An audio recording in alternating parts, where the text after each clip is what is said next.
Well, hello, everybody. Welcome to Outside the Box Thursday edition here on August 6th. Sorry I got the studio set up a little bit late today. It's been one of those kind of mornings. But we're here. Lots to get into here today over the course of the next 2 hours, and I appreciate that you guys have taken some time out of your day to join me for it.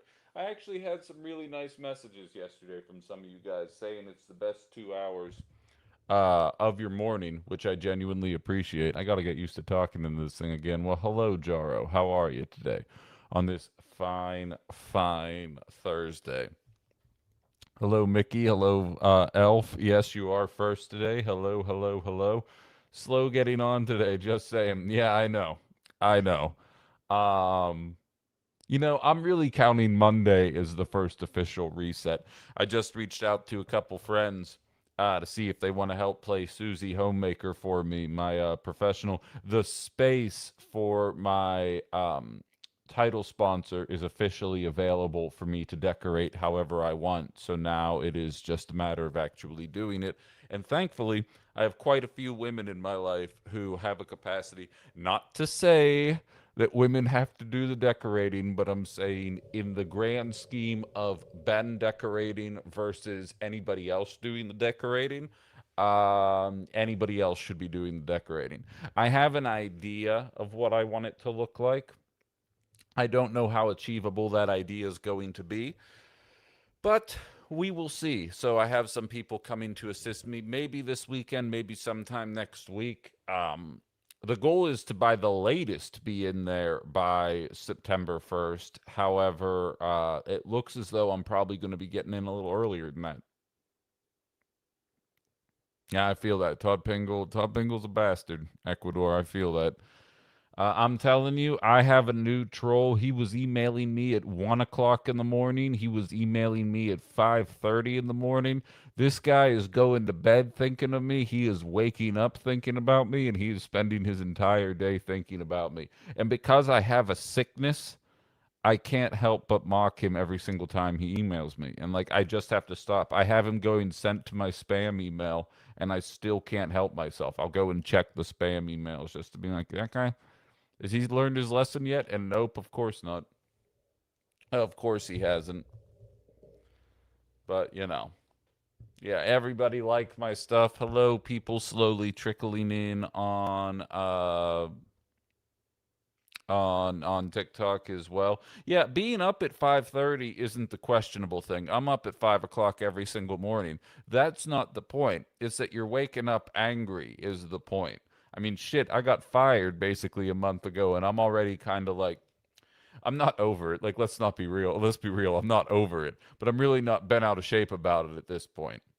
I said to my dad, mocking that little station I used to work at is the same thing as like mocking the Pittsburgh Pirates. Like, why would you even bother doing that? It's not like they're trying to win.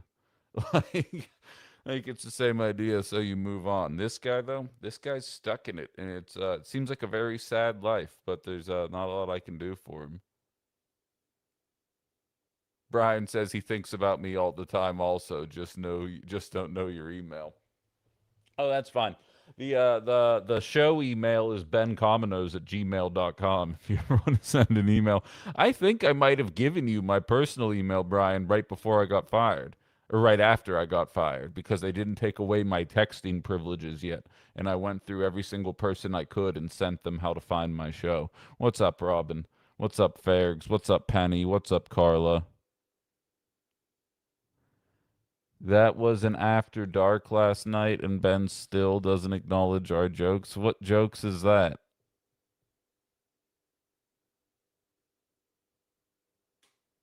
What jokes are you guys even talking about? You're boycotting me? I don't even know what you people are talking about. Hello, Jeff.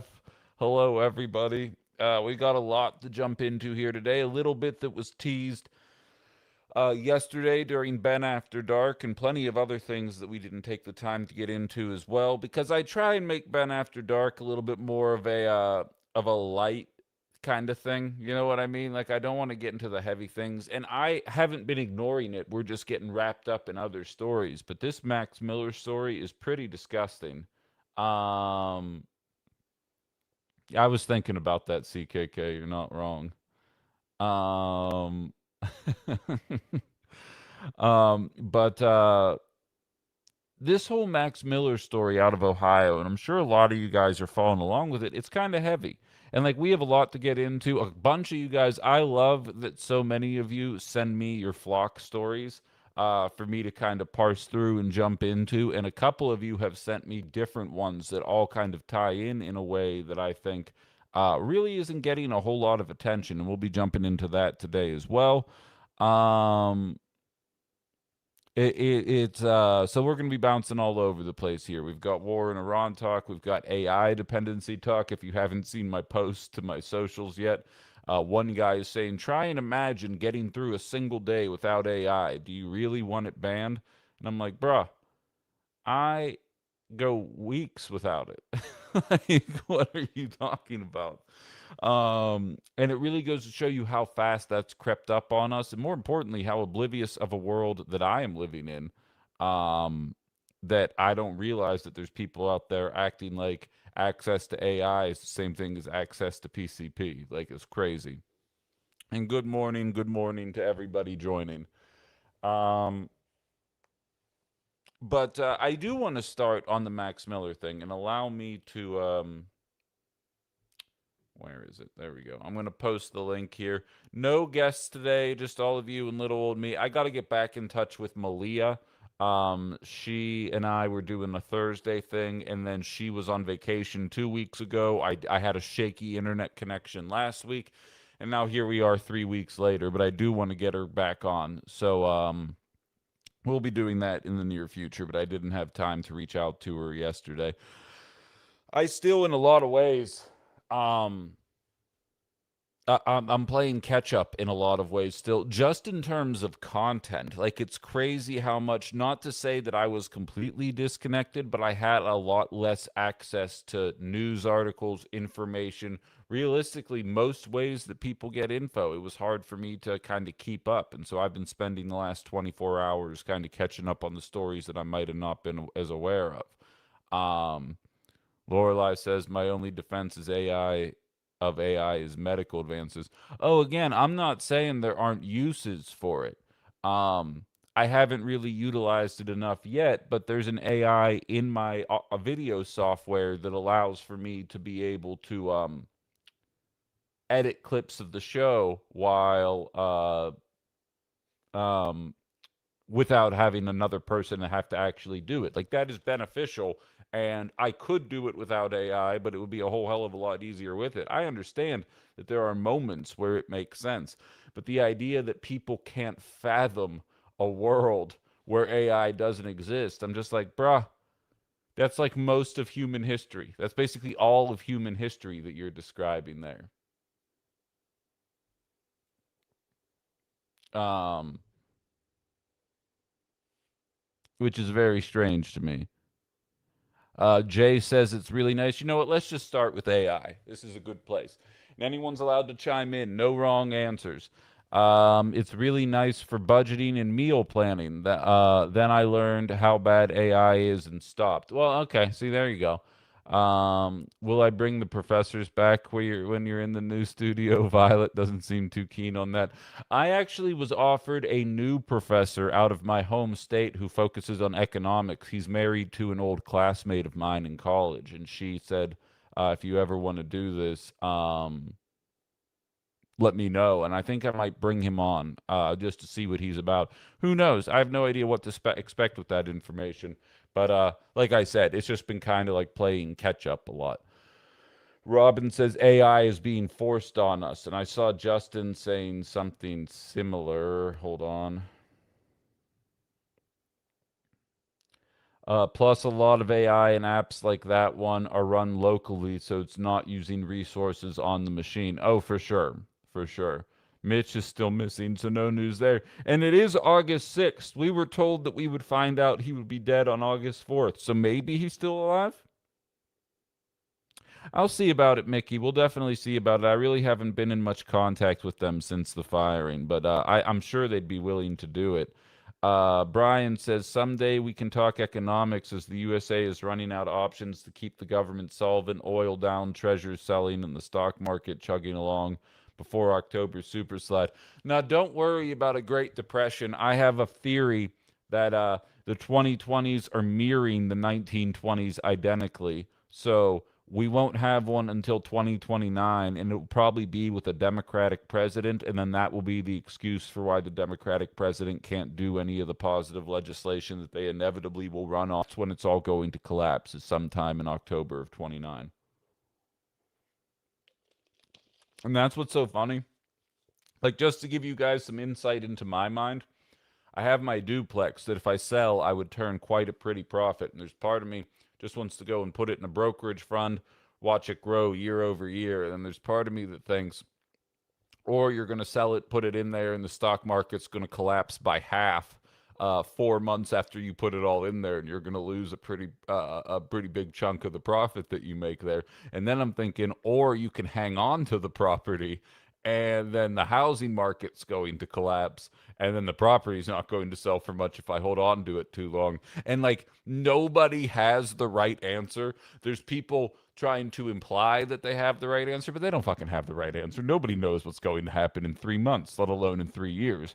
And it's literally just a bunch of people guessing, and then inevitably some of us are going to guess right, and we're going to pretend like we always knew. And I'm telling you right now, I'm not going to be that guy. So that's what's going on in my mind as far as like how to anticipate the inevitable stock market crash, because our stock market is basically three companies. Have you seen Microsoft just came clean that 70% of their stock price is basically one customer, and it's OpenAI?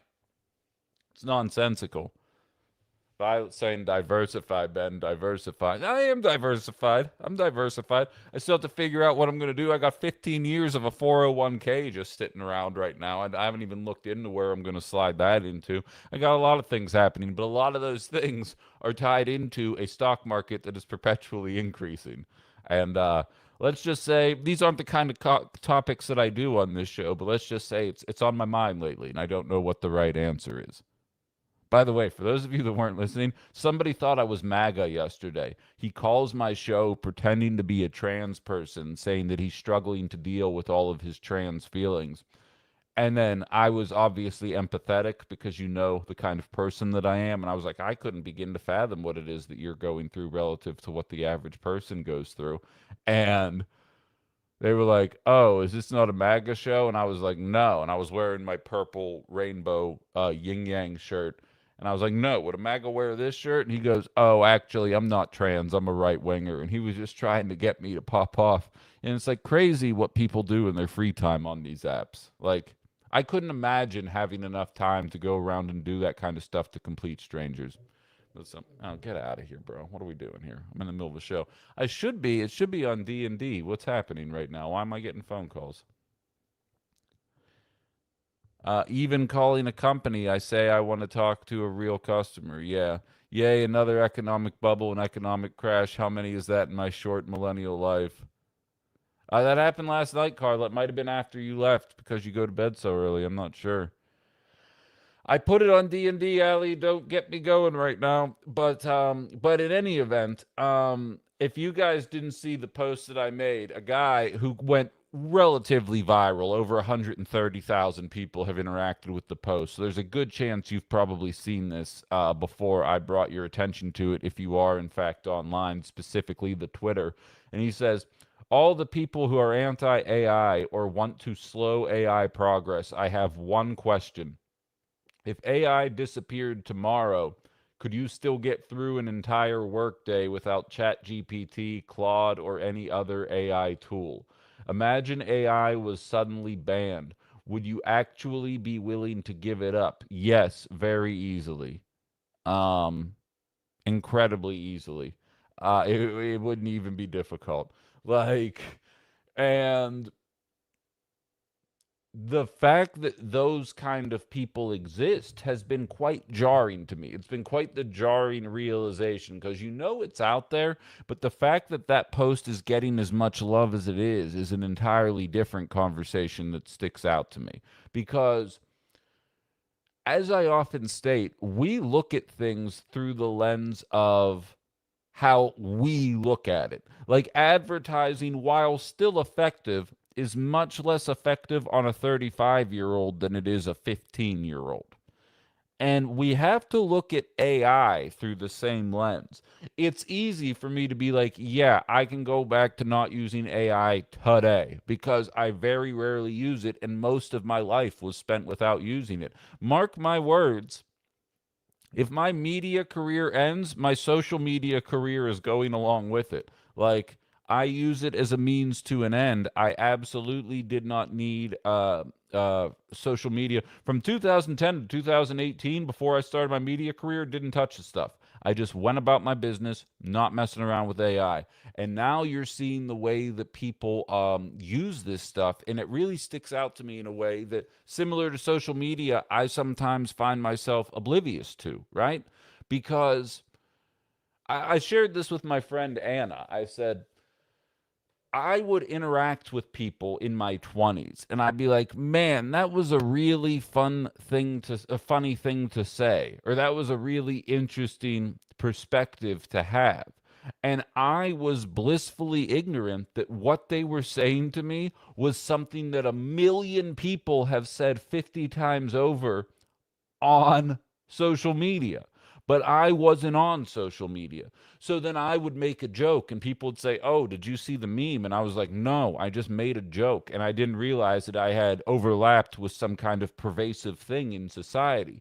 And the last 8 years, I am now realizing how much social media has homogenized our thoughts in a way that I think a lot of people don't realize. Because I was an older person, I was 30 when I really started to embrace this current iteration of social media. I had a Facebook when I was 18, used it to meet girls. I had a MySpace when I was 17, used it to meet girls. I really didn't use it to do the things that we use social media for today. And it highlighted to me how pervasive it was in people's lives, maybe even without them knowing it. Fuck around and find out. How many times do people say that to you? It's because it was big on social media. Two things can be true at the same time. How many people say that to you? It's not deep or independent thought, it's social media thought.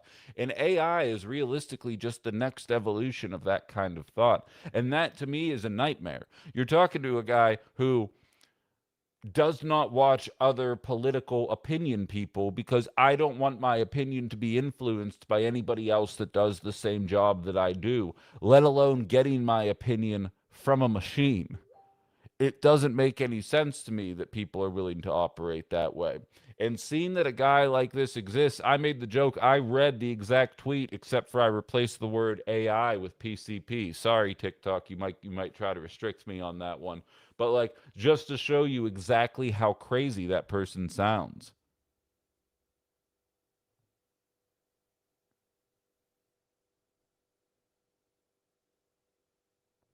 Violet says AI keeps giving her wrong answers. That happens as well. Um, you're shorting my hypothesis, Brian. We will see.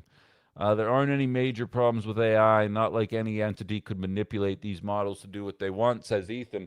Well, so I have talked about this before, and maybe it's changed. Like, this information is close to a year of being outdated at this point. But if you search the words FDR and fascism in Google's AI, it almost exclusively is articles and information highlighting that FDR in America was the actual fascist in World War II and not the Yazis. And it's like article after article after article about how forcing wealthy people to contribute to social media was the actual fascism. And like, I obviously know, and if you're a regular listener of the show, you've heard me say it before, that um, any country that embraced FDR style politics rejected fascism, and any country that embraced Reagan style politics embraced fascism. And you can basically draw a line in the ground, and like every single instance where one thing happened, the inevitable consequences followed it. Right? FDR, Democrat. Reagan, Yahtzee. right down the line. No confusion about what was going on there. And yet Google can't seem to figure it out. And that is in the beginning phases. That's probably my biggest concern with AI is a lot of people are mocking it because it still is kind of easy to tell when something is faked. There's a couple that sneak through the cracks for sure, but there's a lot of them. There's a picture of Tom Tiffany and the guy who's running for lieutenant governor with him. I'm actually blanking on the name right now. His shirt says Lieutenant Governor with a D, and it's obviously an AI image to make them look cooler than they are. And like, well, okay, it says D on his shirt, and everyone's mocking them. And they're like, oh, how stupid are they? They think we won't even notice this is AI. Give it 5 more years. You know what I mean? Like, that's not a good example because it will get more intense. It's just a matter of knowing where we're going from here. Stevie says stock market is for playing the long game. If you can sit on it for 10 years, you're probably worth going that route. That's kind of my intention, Stevie. I mean, I'm intending to sit on it till my 60s, honestly, just kind of throw it all in there. But I need to see what the revenue looks like for this new independent project, like by January, before I make a final decision here.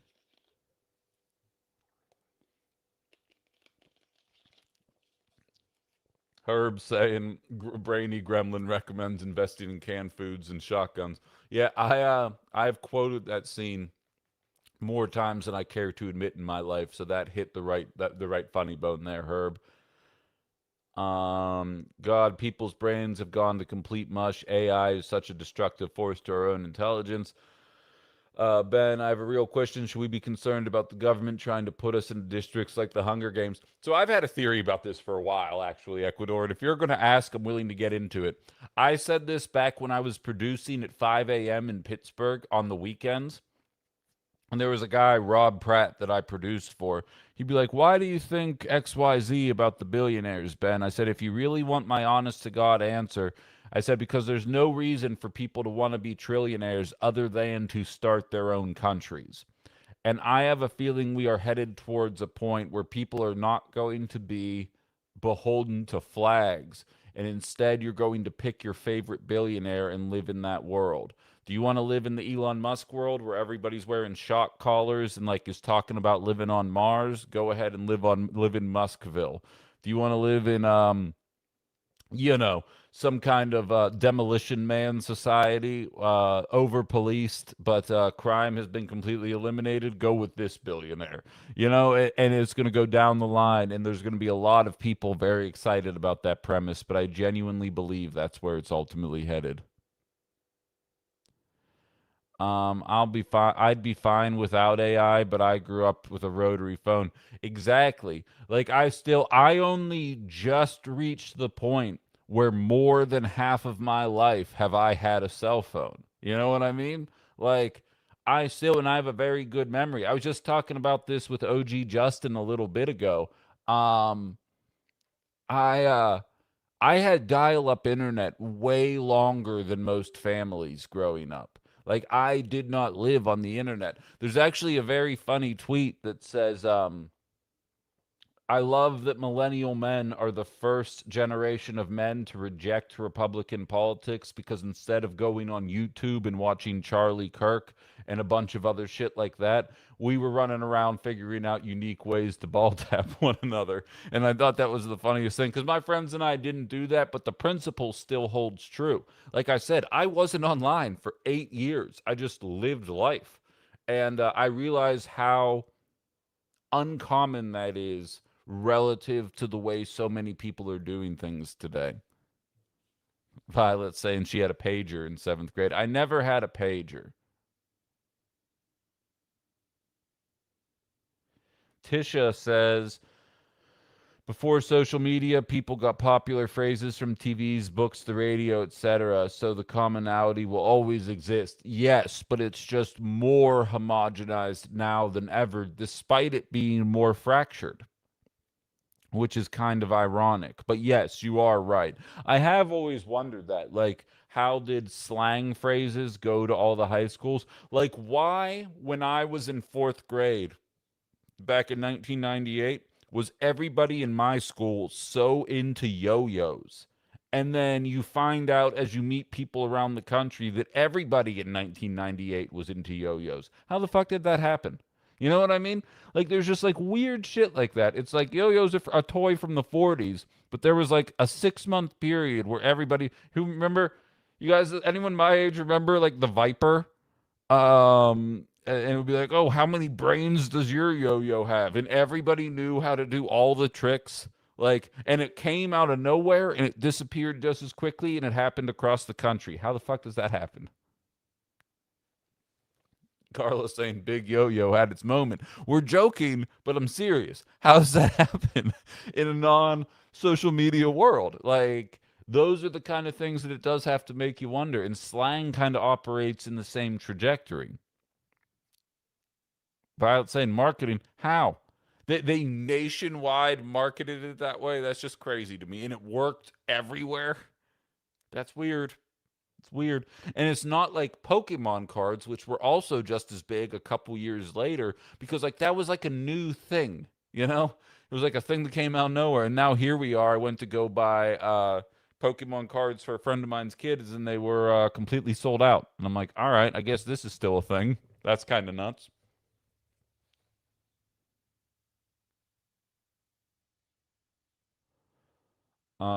Ask AI if our allies in the Middle East is a peaceful nation. There's reporting they have created AI slop for AI to manipulate it to thinking there's a whole lot more peaceful. Oh, I believe that. I absolutely believe that. And I mean, my feed, any kind of violence in the Middle East has completely disappeared from my feed at this point, which in and of itself is an issue because it's not like I'm not actively not seeking it out. Um, I feel that our mystery troll here has emailed me 3 more times just since the show started. This is absolutely hilarious. We're already in the Hunger Games, says Lorelai. We would rather live in Idiocracy or the Hunger Games, succumb to dumb or fight for normal, right? Peter Thiel actually is trying to start his own enclave in Ecuador. That was kind of my reference to the over policed country because of Flock. Um, but yes, exactly. Lorelai Violet's or Violet Lorelai saying you were a rich kid because you had a pager. They all call me a rich guy on the TikTok chat because I have a duplex. So I'm glad that we're putting the shoe on the other foot here. You don't remember the yo-yo commercials that were on during afternoon cartoons? I don't. And I watched afternoon cartoons. I don't remember any of the yo-yo. I don't remember any active uh, effort to make it a thing. Yo-yos also came and went quickly in the early 70s. It's nuts. Owning class, Ben, you're in it. Violated Elf says we are currently living in 1984.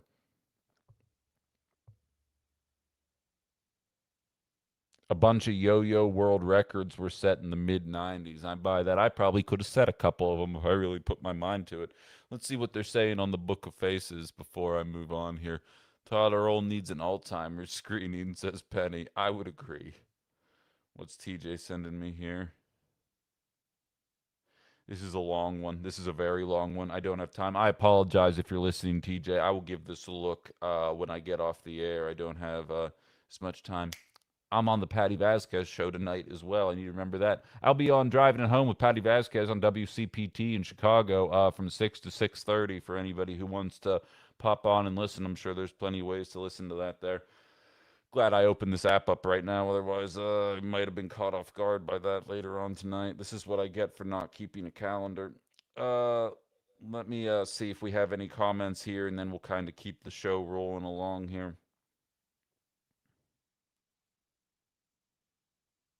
Deanne's shadow banning me. And Deborah's asking what took me so long. Get out of here. I was exactly on time. It just took me a second to set the studio up today. I got distracted this morning. Yeah, whatever, Carla. All right, but in any event, um, just to be clear, this is not an anti-AI sentiment. There is a way to do this the right way. I just have no faith in any of our elected officials to be doing it. Don't read it on the air. Got it, TJ. No worries. You might have sent it beforehand. I didn't notice it until it was too late. Lorelai says keep a calendar. Ben Carla says Ben, you do keep a calendar. It's in your mind. Exactly. I grew up listening to Lil Wayne, and I write it on the sheet on the tablet in my mind because I ain't write shit because I ain't got time. All right. This is just the way that it works, and I've made it work so much of my life. So, but I will admit, life's a little busier these days as an independent show host than as a employed one. But AI is useful. I just don't trust our elected officials to be able to go there. You guys want to hear a quick? Yeah, I'm comparing myself to Lil Wayne, and I'm also the Jay-Z of talk radio. So I'm a mixture of two of the top 10 best rappers of all time doing talk radio. Oh, we're starting to GoFundMe so I can get a calendar. All right, neat. You know what's funny is I would punch the freaking things into my calendar and then my phone would vibrate and then I'd be like, why is my phone vibrating? And then I would just chuck it and I'd move on with my life. Like I don't think you realize it. Um, yeah, I need a personal assistant. Violet, you need a job. um, before I move on, let's just do a Todd Pingle Pingel email, and then we'll move on. Thank you for verifying your political grifter freeloader loser status. Fired running your show out of an efficiency apartment with Spider-Man posters and kids' toys paid by someone else. So in other words, every job ever. I am attending a class reunion this weekend. Thought it was going to be boring. Who actually attends their high school reunions?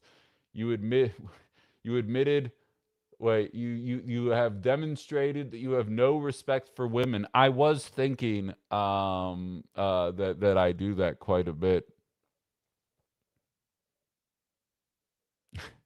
You have demonstrated that you cannot debate the intellectually superior. Thank you for confirming with your own words what a worthless waste of skin that you are. Keep soiling yourself. Yeah, he's watching every day, Carla. He's one of my biggest fans. Susan says, Ben, should we give Musk a group hug? Dude is no longer a trillionaire. So I have a theory about that too. I'm never going to get to anything I wanted to talk about today, but I do have a theory about that. Um, there was a negative reaction to Elon Musk becoming a trillionaire, even from the Reagan right. They were like, cost of living for millions of Americans is so bad that I do not condone what's happening. And I think there was such a visceral pushback to what Elon Musk is that they have been trying to pump stories out there highlighting that he's not a trillionaire anymore. That's my theory about it. No matter what, there's nothing that's ever going to happen to that man that's going to suffice what needs to happen to men like him. So, I mean, I'm not going to sit there waiting for it, but I get your point. It's funny. I'm not going to hug the guy, although I think a hug probably would get him pretty far.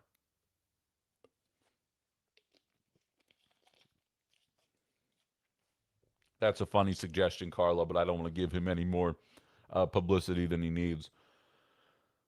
But in any event, let's get to the heavy story of the day because I've been kind of putting it off. I hate stories like this because, like, it's very frustrating um,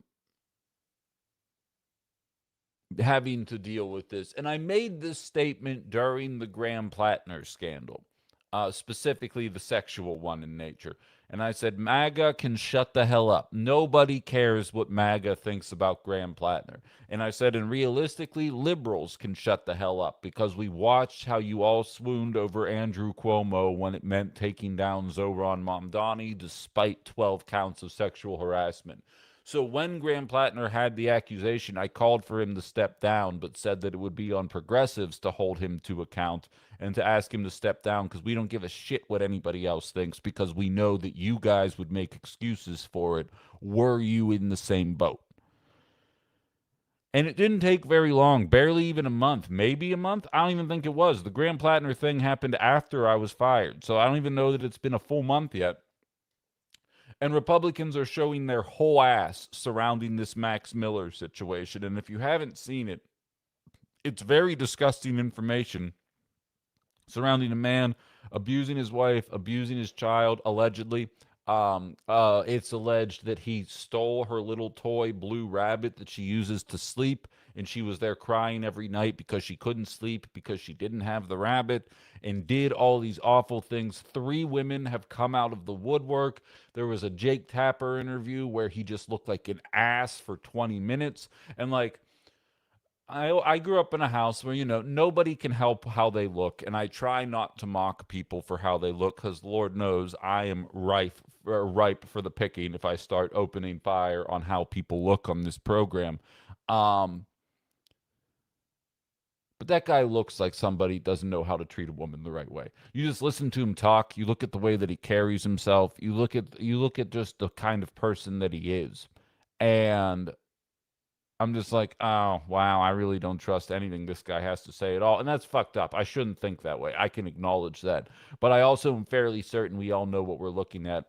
Moreno, I'm blanking on his first name now, the senator from Ohio, the father of the daughter in this story, Republican, diehard Trump guy, is telling this guy to step down. Trotkin says it's body language. Exactly. Bernie Moreno, thank you. It's body language coming out of this guy. Your own father-in-law is saying, I can't believe he's not stepping down. Of course, Donald Trump is not calling for him to step down.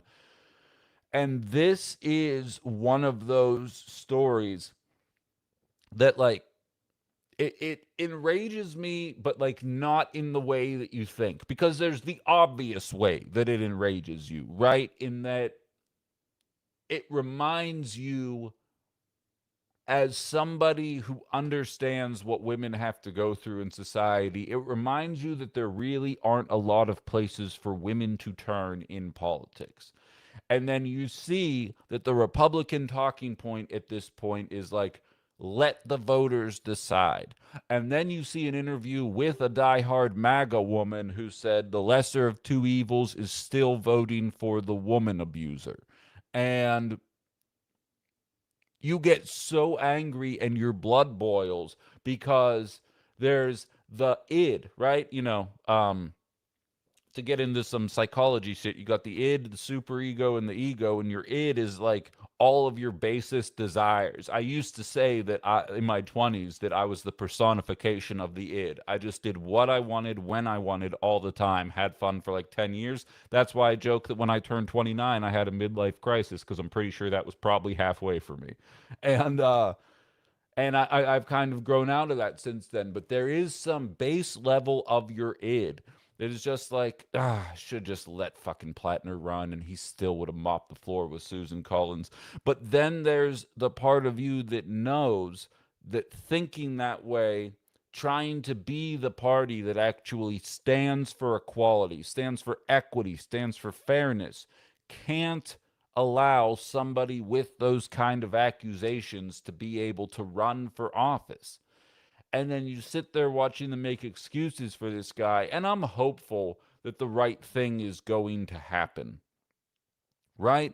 I'm hopeful that he loses his election and a seat that is safely read, much like with Roy Moore when he was signing 17-year-old yearbooks telling them how excited he was to see them over the summer when he was in his mid 30s.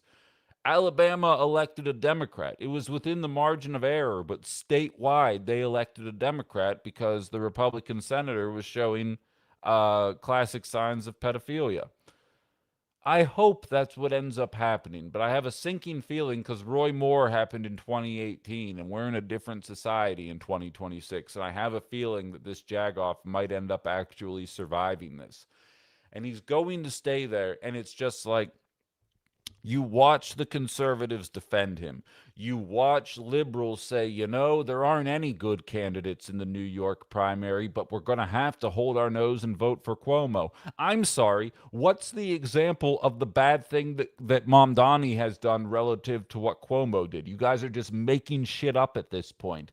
And then progressives are always expected to be on the high horse, and it shouldn't be a big deal. It shouldn't be that fucking hard to treat women the right way. I understand that. And I saw Truckin say Graham Plattner is replaceable. I disagree. I mean, long term, sure. But he had a way of talking. We're watching it happen everywhere. We watched El Sayed pull it off on Tuesday. I'm pretty hopeful that we're going to see Francesca Hong pull it off this Tuesday coming up. But we are watching a progressive insurgence that Plattner realistically could have been one of the mainline leaders of, had this not happened. And it's just very unfortunate. But it's extra unfortunate because you see the wall-to-wall coverage of the Plattner scandal, not just on Fox News, but on MSNBC and on CNN, because it doesn't have to do with the scandal. It has to do with the fact that he does not want to send bombs to our allies in the Middle East. So there was a concerted effort to take him down no matter what. And now you're seeing still get coverage. I'm not going to sit here and pretend like, are they talking about it right now? No, right now they're talking about the Senate committee voting to hold Dr. Fauci in contempt. But it's not the same kind of wall to wall coverage. And you can tell, or at least I can tell, because I swim in this soup every fucking day, exactly how they're trying to spin this kind of stuff for people. And you're watching the Republican Party, by and large, not call for this jackass to get out of the way while still pretending to be we got to get rid of these extremists. I'm sorry, the extremists are the ones that can't acknowledge who won the 2020 election while defending woman abusers tooth and nail. Those are the extremists, full stop. And if you struggle with understanding that concept, you might be one of those extremists.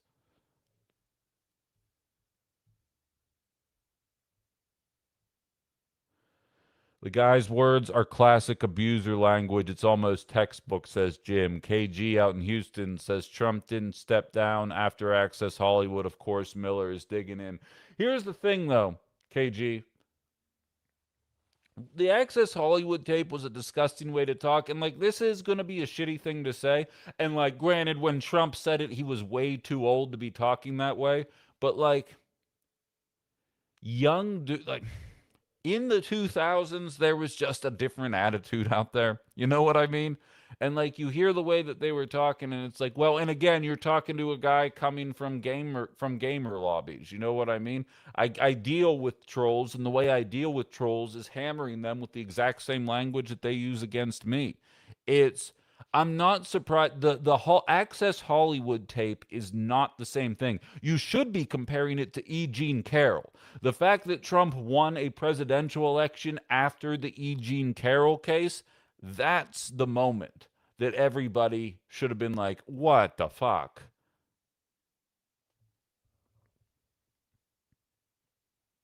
What's up, Van? And so like not to minimize the Access Hollywood tape, but I'm willing to bet there are political people who are absolutely aligned with me that have talked that way before, that there either isn't a video of or the video hasn't surfaced yet. And as I always state, I never want to pigeonhole myself. If you are sexually assaulting people, that's a line too far. If you're talking in a crass way, I guarantee you, somewhere in the ether, there is a video or a tweet or a text of me saying something awful. And like, I think most people probably have that. And so I don't like to pretend that that is somehow unique. It's like I always state, Trump was a bit like realistically the right thing Trump should have done was never get married. It's like when you find out athletes were cheating on their wife and they get a new wife and they cheat on that wife, and it's like, oh, it's almost like people that have hundreds of millions of dollars in their 20s probably just shouldn't get married because like the temptation's going to be great, and I think we have to kind of take the kid gloves off with these conversations a little bit.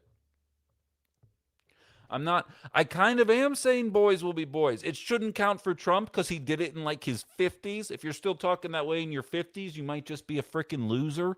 But like the principle still holds true. Like I grew up raised the right way, but it doesn't mean I always said the right stuff. And I think most people probably get funneled into that group. And I think pretending otherwise, it's what always ends up happening. It's what happened to Al Franken, right?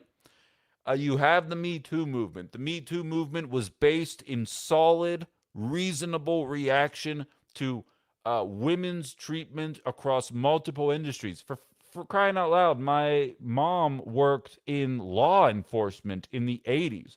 I can only imagine. I can only imagine what that was like. Um, It was a reasonable movement. Then Al Franken has a picture taken of him from decades ago, placing his hands not even touching, pretending like he was going to do it.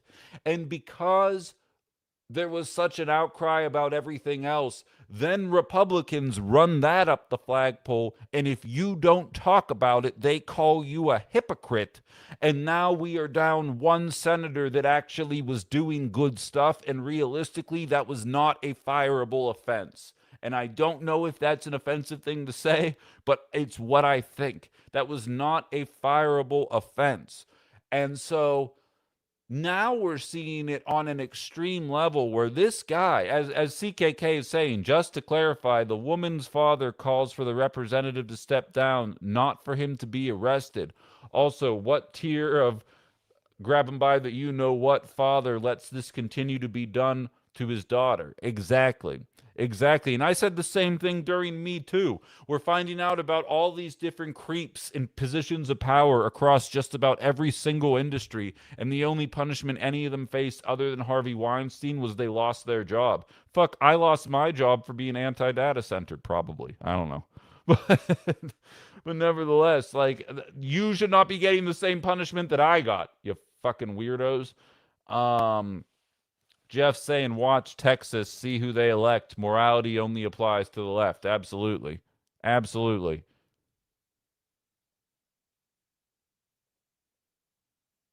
Robin says, I think girls and women are being taught to speak up now. Should have happened years ago. I agree.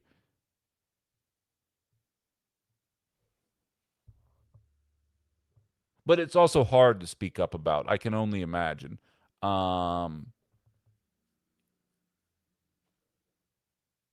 Violated Elf says, I was about 13 to 15, learned every racial slur there ever was before I was 16. Exactly. And it's just a different era. Millennials were just raised differently than Gen Z, who was raised differently than Gen X. You know what I mean? We all have different ideas of where the line is. That's why I say it's good to be millennial, because we grew up using the R slur, calling the weather gay, and then we all grew out of it. So it's like we have that element of like, yeah, you can bust balls when it's appropriate. And then we also have a, yeah, but when you describe everything as negative, as gay, that really has a negative connotation for what you think about an entire population of people. And maybe you shouldn't be talking that way. And like, and kind of at it. Then Gen Z has only known a world where you're not allowed to say anything off color ever, otherwise, your entire professional career is over. And then you have the previous generations, some of which grew out of it, some of which kind of maintain the similar kind of attitude. They're like, why is everybody so soft now? And like, that's where we find ourselves. But when it comes to the treatment of our wives and our children, you know, like, it shouldn't be this difficult. And Brian has a great one here. It says, yes, but we got to protect Thanksgiving. Exactly. Because Francesca Hong's the actual extremist. I wonder if Tom Tiffany has called for Max Miller to step down. Right? Where's those political ads? Where's the people asking those questions? We should probably try and make that a thing. Since Republicans want to make asking Francesca Hong to denounce the DSA a thing, maybe we should see how Tom Tiffany feels about abusing women and children. Since we're having an extremist off here. Oh, beating women, it's bad, but this woman, she wants to make sure that there's actually a little less wealth inequality in this state. So, like, you really willing to risk that? Susan says, my ex was 6'4" and built like a tank. He was always kind to women, kids, seniors, and animals. Macho assholes, not so much. We spent 12 years together, still friends. No, exactly. It's a certain type. It's absolutely a certain type. And it makes you wonder. Like, my mom quite literally had a genius level IQ. She worked half my life. She quit her job to raise my brother and I until my younger brother was 12. I had a very strong female presence in my life. And it really makes me think that a lot of these guys probably didn't. I'm not making excuses for them at all. I'm psychoanalyzing. But I have to believe it has something to do with that kind of stuff, honestly. If we voted strictly on morality, Washington would be empty, Hal said. Mostly, I totally agree. I agree Franken got a raw deal. He didn't assault anyone. I disagree. The idea that Gen Z has to be careful with their word completely misses how they actually use the internet and communicate. Oh no, I'm saying that like the whole mobilize to get people canceled was kind of like a Gen Z thing because again, they're the first generation that grew up on the internet. So all the dumbest shit that you said when you're 10 is cataloged forever. It's like I always say, I'm not going to get into specifics about it, but let's just say you're listening to a guy talk right now who grew up on rap music, gangster rap music. I heard a lot of words that I didn't necessarily know the meaning of at a time and grew up very confused about when and where is the appropriate time to say certain things. And had I had a Facebook account when I was 10, probably be pretty difficult to get a media career in 2026. You know what I mean? And that's why I feel like we need to move to a point of people evolve, people grow, people understand um, that there's a certain way to be and a certain way to not be, but not everybody was born on the path to perfection, and we all are growing and maturing beings. Alex is saying cancel culture was a liberal psyop, full stop. So I have a theory about that too, and I think you're exactly right. Because it specifically targets a way that working class people talk of all creeds, races, and nationalities.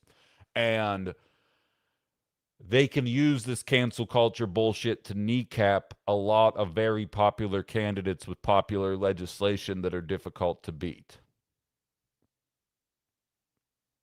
You know? Wait, what theory is that, Alex?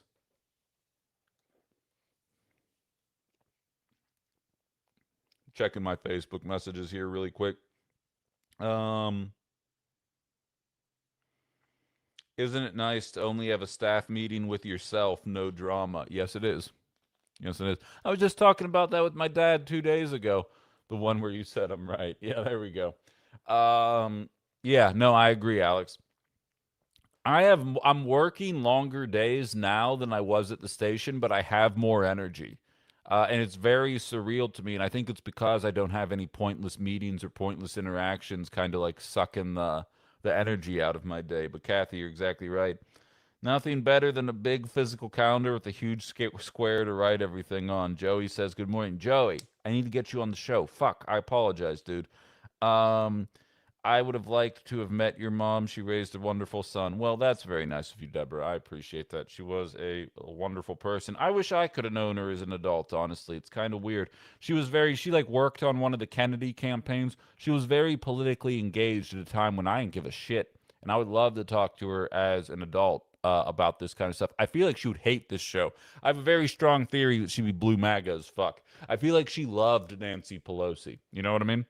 Like, I feel like she was one of those, and she was very stern, and she would have let me have it quite a bit. I would just have been like, hope mom's not fucking listening to this episode because I'm about to dive into it. Um, yeah, I agree, TJ. I appreciate that. Earthling on YouTube. That sounds suspicious. That's exactly what an alien would call themselves. If you can't trust your senses, you can't trust your memories. If you can't trust your memories, you can't trust your thoughts. If you can't trust your thoughts, you can't resist. Think for yourself. I dig it. I dig that very much. Everything that was said before you were an adult is 100% void, in my opinion. People need to be allowed to mature and grow. Otherwise, you get a bunch of bad people that are stuck in their bad ways. I agree. Nothing good happens on Facebook will always come back to bite you in the ass. Absolutely. Absolutely. That was probably the beginning of the end of my tenure in radio when uh ICE murdered Renee Good and I went on an expletive laden rant, and anybody who went in the comments and tried to defend the ICE person, I just leveled them. Like, no fucks given, just cusses, insults, derogatory comments, just leveled them because I had no time for it. I had no time for it that day. And like, I don't regret it. But Mikey's saying I respect stern people. Oh, absolutely. Absolutely. It's rough when you're a kid and you have parents that strict, but I mean, it gives you some semblance of guidance, in your adult life. I would say my brother and I both kind of killed it in our 20s at a time when a lot of millennials were struggling quite a bit. So, I mean, obviously there were benefits to it, but it was a bit of a pain in the ass in the moment. I can tell you that much. Um, Violated Elf saying I was able to decode my raising. It's not hard if you put the work in. I agree. I agree. For me, it was losing a parent young and then living in the city with a diverse group of friends that kind of opened my mind and eyes to an entirely different. I was telling I had Alan Robinson who is a community organizer down in Madison. He was actually down there during the raid, and I was talking to him about it on the air. I was the white guy that was invited to barbecues, and there was a barbecue that I was at. We may or may not have been passing jazz cabbage around. I would never admit to that on the internet. We're talking about cancel culture here. And I've been to plenty of parties where that may or may not have been happening. And the cops never showed up to break it up or question what we were doing. It did happen the times that I was at the barbecues, though. And then when you go back there, the cops are being dicks to the people that are just enjoying themselves, just like me and my white friends would do.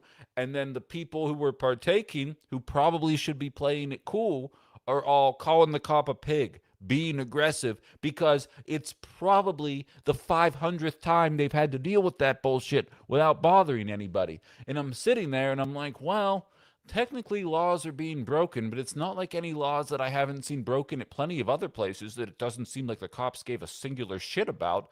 And while I understand their frustration, reacting this way is only going to further a cycle that it seems incredibly difficult for us to break out of. And when you get to see that shit firsthand, it completely helps you kind of rationalize through a process that I think a lot of white people probably don't get a lot of time to experience. Yes, Roberto, I would never inhale if I did that, of course, which I didn't. But like, you got to put yourself out there. You got to experience new things, and you'll probably grow into a pretty decent person. It's the people who never experience something new, who assume that their way is the only way, and that there's no possible room for growth or expansion in any kind of way, that ultimately find themselves kind of still engaging in bigoted and lacking conversations. It's like stand-up comics that get mad that you can't use the F word, the gay slur that starts with an F in stand-up routines anymore because people are like, "Yo, we don't use that word anymore." The comics that are mad that you can't say it anymore are the comics that aren't actually funny. They can't write a joke that's funny on its face, so they have to rely on these slurs that get people that are like-minded to laugh at it because the joke itself isn't funny. I'm not talking about that F word. At least I don't think we're talking about the same F word, Robin. I'm talking about the one for gay people. Maybe they do. I don't watch a lot of TV, so I'll take your word for it. And then you get the people like, in London, that's just the word for a cigarette. And then you have other people like, in the olden times, it was used for a bundle of sticks that was used as kindling. And then I say, right, and you know what both of those things have in common? You set them on fire. So why do you think it was used to describe gay people now? And so to me, it just seems like a failure to grow up, personally. And it's the same principle here. And to tie it all back together with where this conversation started, it shouldn't be hard to call out inappropriate language of adults, but also understanding that they are adults. Inappropriate behavior is one thing, assault, abuse, violence is something entirely different. And the bulk, the majority of the Republican Party are a bunch of pansies afraid to speak out because they want to defend their precious majority. And like, it's not funny. This isn't a laughing matter. Look at my face. This isn't funny. but also it kind of is, because, like, why the fuck are they trying to defend their majority? What the fuck are they doing? What are they trying to pass that they are so scared about losing their majority by dropping an alleged and in all likelihood probable woman abuser? What are they afraid of losing? They're not doing anything other than complaining about voter fraud that doesn't fucking exist. Why won't they just do the right thing? Why are they trying to save a majority to do nothing with it? It doesn't make any goddamn sense. And, like, if another progressive pulls this bullshit, you bet your ass I will be on this show telling you that they need to step down. And so does Max Miller. He's a piece of shit.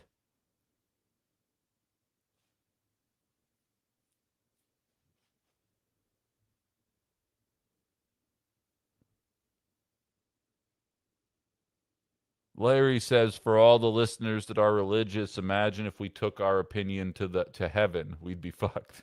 Yeah. I give my opinion 3 day. I usually find all kinds of problems with it. Oh, sure. Every few years, you get some professional athlete that tweeted or posted or said something bad when they were like 16 or 17. We all know how stupid you can be at that age. Exactly. But then, Saquon Barkley goes on TV as like a late 20 something, goes, yeah, we all used to play smear the you know what. And it's just like, what's funny is maybe I just missed the age cutoff for that, because we played that game, but we called it RBC, and it stood for running back challenge. And we would throw a football really high in the air, and then you'd catch it. You'd have to run from one side of the field to the other, and there'd be 6 people trying to tackle you on your way to the other side of the yard. And you never got there. And that was basically how it worked. We didn't call it that name. Not to say that we were holier than thou, not to say that we were enlightened, not to say that we didn't have other turns of phrase that were absolutely problematic, but I also know that I wouldn't be in my late 20s telling people that. Allie says you can tell Saquon went to PSU is all I got to say. Roberto says I called it the old name. And there's nothing wrong with calling it the old name in that era. I've told this story before, but I'll tell it again. Jim Jeffries, Australian comic, one of my favorite comics that's out there, he does a bit about cancel culture, and he said it's a comic's job. If this is the line right here, your job is to press up against the line, and this is where your jokes are supposed to be. And you never want to end up here. This is too far. But you want to be right here, and you want to be leaning against it. And what we're doing in the internet culture, in internet culture, I mean, is the line is here when you make the joke. Then the video resurfaces 10 years later, and the line is no longer here. We have now moved the line over here, and you are way past it at this point. Everyone's like, cancel that guy. How did he think that it was okay to say that? And it's like, well, when I said it, it was okay. His best line was, he goes, the young people of today, and it might have been an old enough bit that he was talking about my generation, millennials. He said, the young people of today are the most aware and conscious generation in American history. He goes, you know who was before them? The generation before them. You know who was before that? The generation before that. Every youngest generation has a more enlightened way of seeing things than the generations that came before it, because as we talked about during Ben After Dark, you're raised as a young person. Like I said, as a millennial, I don't have the same consternation about, like, oh, are we going to a black doctor? Because I've seen black people whoop ass my entire life. So, like, it doesn't cross my mind that that's a way to think. Am I more enlightened than the people who came before me? No. The people who came before me were born at a time when black people couldn't be doctors. Like, it's not rocket science how we end up here. And I think understanding the psychology and the basic essence of how time works will absolutely help us to kind of grow past this attitude and be able to get beyond it. But it doesn't change the fact that Max Miller's a piece of shit.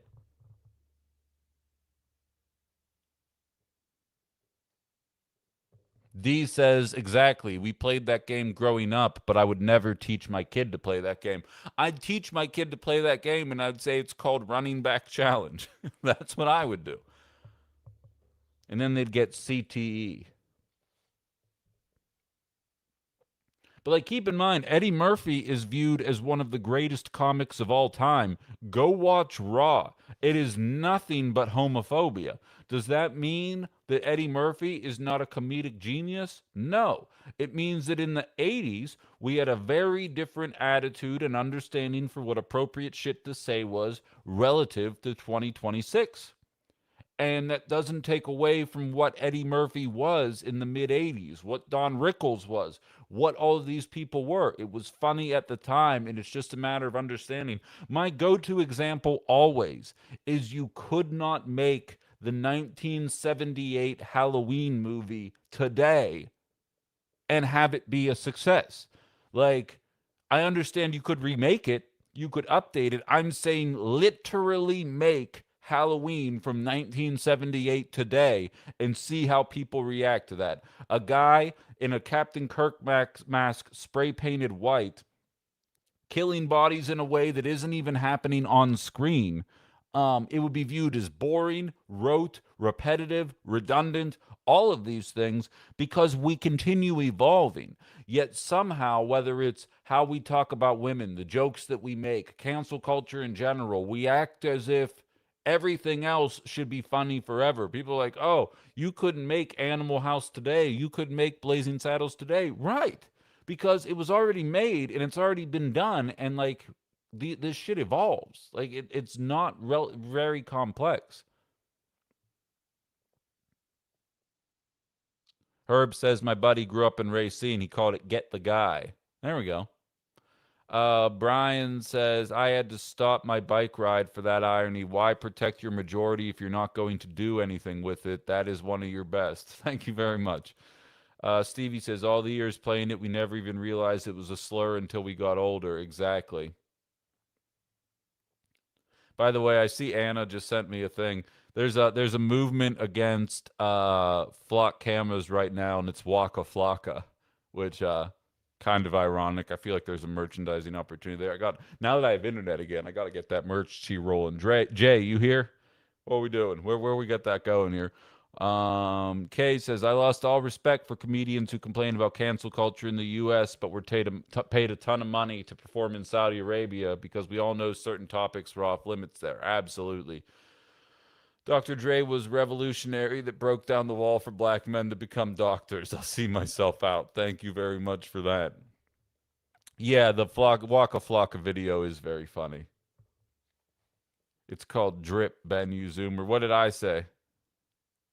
Oh, merch, Riz, swag, whatever it is. Bling.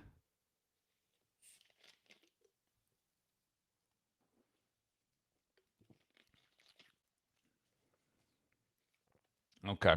Okay, we'll call it the drip store. So anyway, in summation, Republicans are all cowards, and anytime they say anything about the character of a Democratic candidate, Democrats should not play into their hands. Um, it's one of the most frustrating things about me because we know goddamn well, as we are watching it play out right now, Republicans will tuck their tail between their legs, stick their heads in the sand, much like a certain media company I'm aware of, and pretend like nothing is happening, while the rest of us have to sit there and actually sift through the shit and have a real conversations. What's on fleek these days? Yeah, exactly.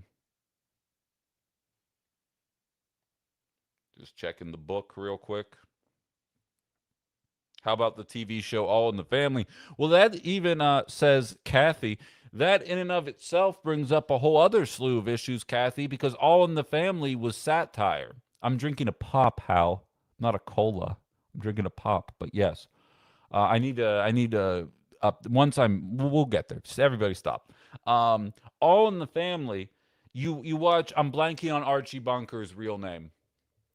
Doesn't matter. You watch that actor get interviewed, and he said, people laugh at Archie Bunker, but I see a very sad man stuck in the ways of the past. And it's kind of like, to put it into my generation's terms, and I've made this reference on my radio show. It's the Carol O'Connor. Thank you. It's the Cartman philosophy. It's you're supposed to watch Cartman derisively when he goes to a water park, and the water park is almost entirely filled with Mexicans and Hispanic people, and they're all just having a fun time minding their business and going on a vacation with their families, and Cartman's having an existential crisis in his mind wondering how he's going to survive the white genocide. You're supposed to watch that and mock him. But what the creators of South Park, and I think a lot of us who watched it didn't realize, is there are a lot of people there that are like, Cartman gets it. When Cartman identifies as a woman and demands to use a different bathroom until ultimately he gets his own bathroom and it's labeled as like sissies and transgender, it's mocking the people who were making the bathrooms a story. But then morons share clips from that and be like, South Park never misses because they're watching it without the subtext. All in the Family is the same idea, but obviously to a much more muted extent because, as I always say, things evolve. So South Park is a much more evolved version of what All in the Family was. So you're watching Archie Bunker get mad about the blacks and using all these different terms and doing these things, and you're supposed to be mocking him. You're supposed to be watching and be like, oh, this sad individual, what a weirdo, what a loser, what a Todd Earl Pingel, Pingel. But what people don't realize, what artists don't realize, and creative types, what they don't realize is there's people that watch it in the unironic sense. When Cartman's going to create a movement of people that want to go see Mel Gibson's The Passion, and that movie came out at roughly the same time that Mel Gibson went on an expletive-laden rant about the Jews. So Cartman dresses up as Hitler while taking people to go see The Passion of the Christ. You're supposed to be watching that and be like, man, it's hilarious that somebody would actually still fantasize about being about idolizing Mel Gibson. And there are people sitting there being like, Cartman's attitude towards the Jews is pretty spot on. And it's like, what the fuck? Like, how do you not understand why this is supposed to be funny? And All in the Family is the same thing. Could you make All in the Family today? Absolutely. But you got to do it with the right subtext. You got to do it the right way, and it absolutely can't exist. For some reason, Always Sunny is immune to that, although they did get their blackface episodes taken off of syndication. But you're supposed to watch Always Sunny in Philadelphia and be like, wow, every single one of these characters is a bigger piece of shit than the one that came before him. I'm so glad that my life is better than who these guys are. You're not supposed to watch them and be like, boy, I hope I'm going to be like Dennis when I grow up. That's not the intended result of these characters. And I just think a lot of people struggle with that. I'm way behind on the TikTok chat here. I'm going to try and catch up on this. Uh, KG says Nixon took Archie Bunker seriously. Absolutely.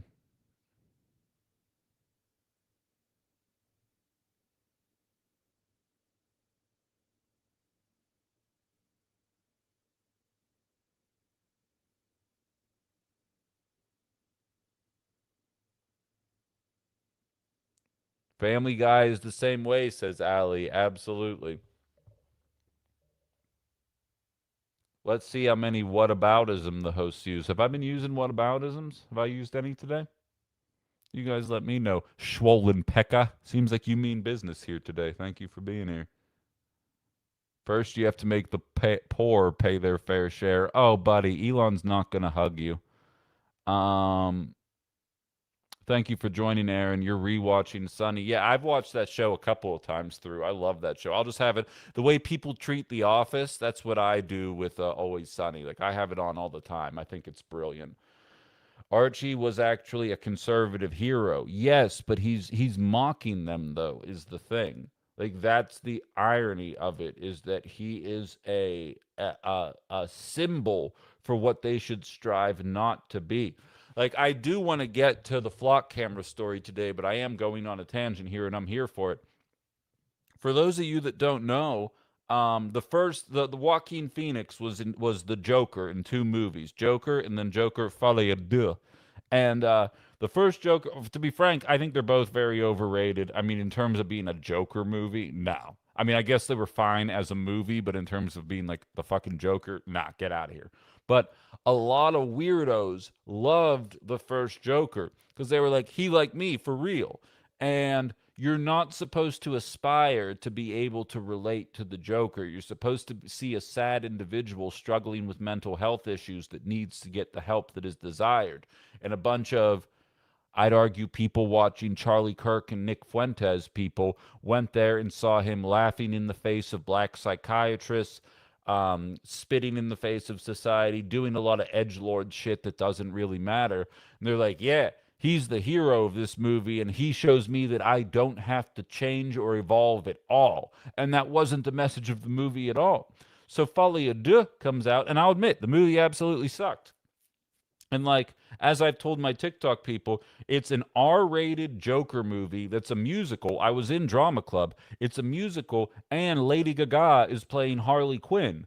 And I, by all accounts, that should have been a masterpiece in my head. Like, that has all of the components of something that I would want to see. And the movie was awful, and the director basically said he did as much on purpose. He intentionally made it awful because he wanted to take this right-wing hero that was not supposed to be that and tear him down in every possible way so that anybody who idolized that man felt like a piece of shit for doing so. Spoiler warning for anybody that hasn't seen the second Joker movie, you don't need to see it. At the end of the movie, it turns out he wasn't even the Joker. He just dies in prison nameless, and as kind of a pathetic loser. And that's how it ended. And all the people hated the movie, so on and so forth. It bombed in the box office. And I don't think the director cared at all because we have no media literacy in this country. And so when you create a satirical character supposed to be mocking these people's mentality,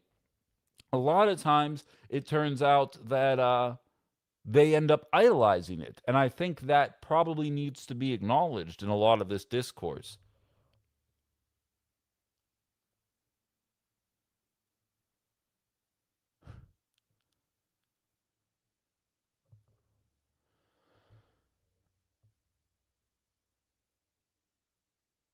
Meathead was a bleeding heart lib. Yep.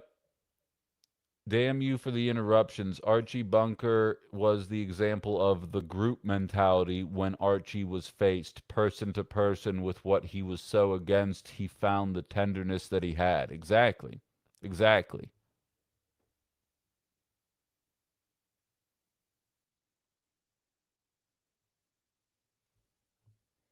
It's crazy. It's crazy how differently people can watch things. Um, my favorite example is Starship Troopers, but like again, I don't want to make this all about movies today. I think we've gone on a long enough tangent on this here, but you guys know how to get me going sometimes. But in any event, this all ties back to Max Miller in Ohio, the treatment of women and the hypocritical nature in which Republicans talk about it. And I am begging my liberal counterparts, because I know progressives see right through that bullshit. I'm begging my liberal counterparts to stop playing along with that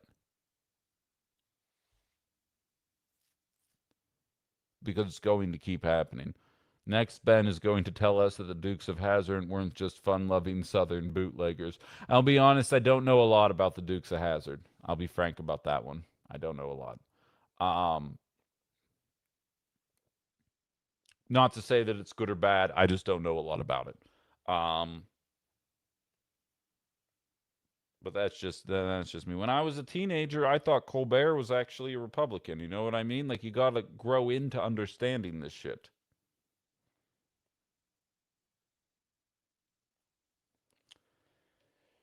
Um, Get out of here, Ali. You're fired. All right. We'll read Kay's comment here, and then I'm going to move on to the flock stuff. More than anything else, Archie was a rabid conformist. The argument he had with Meathead over how to put your socks on and shoes is a classic example. Sure. Absolutely. Um, Yeah, I couldn't agree with you more. And conformity is hard. I feel like there's a lot of Republicans who listen to Outside the Box and they're like, actually, this guy makes a lot of good sense. And then they go to the bar and like, you hear what that communist was saying today? They're like, yeah, fuck him. We should try and get him fired and whine like pansies till it happens. Um, the group mentality is real and it's hard to shake free from. Not making excuses. I'm just being real. We're going to move on to Flock, but just because I have a sickness, I'm going to check my spam emails really quickly just to see if we have any funny content.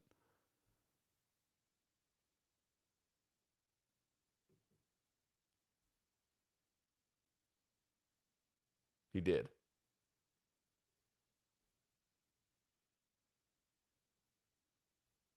Talking a lot of shit on Kirk Bangstad. Like, I don't understand why you think a guy. We're gonna have to explain how shit works. The guy can't. The guy can't grab. He can't stop listening to the show, which I absolutely love, and I get it. It is an addictive show. People have told me that, but get a life, buddy. It's all right, Todd. All right. So moving on to the next story of the day here. I have had stories sent to me, and for the record, a shit ton of you have sent me stories over the last week and a half. As I said last night, I had 600 just Facebook messages that I had to go through from the 10 days, 9 days that I didn't have internet. A lot of you didn't get a response to me. A lot of you, I did not read I did not read the articles that you sent. Not because I hate you, but because there's only 24 hours in a day, and I actually have to go do other stuff too. And realistically, I'm driving down to Milwaukee as soon as I get out of here after this. I'm going for my final checkup for my dental shit before I finally get my permanent implants.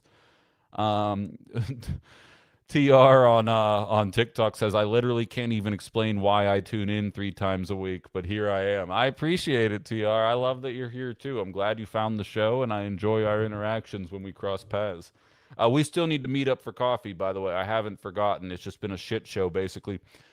Yeah, like I lost my power the Monday after that meeting, so I basically have been living in a world where I can't talk to anybody for basically since the last time I talked to you.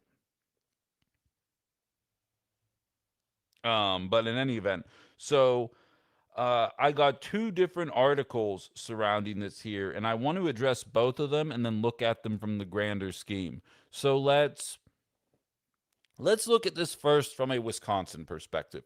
If you guys have not seen the story, an individual, and it is being misrepresented a little bit. And so you guys know me. I'm going to call it how I see it, and I'm never going to misrepresent the information. A man drove from Wisconsin to Michigan and then very quickly drove back from Michigan to Wisconsin. Now, anybody listening to me in Wisconsin knows what probably happened there. We are a state governed by Puritans, Quakers, and a bunch of people that don't know what fun is, and so we are an island of prohibition when it comes to jazz cabbage that none of the other states surrounding us really have to deal with. Um, Robin, saying you're here because you have nothing better to do does not do good things for my psyche, but I appreciate that you're here nevertheless. People used ALPR technology to monitor that person going to Michigan, then coming back, and then using the pretext for thinking, I'm joking, Robin, using that as a pretext for pulling him over, saying that they had suspicion of jazz cabbage.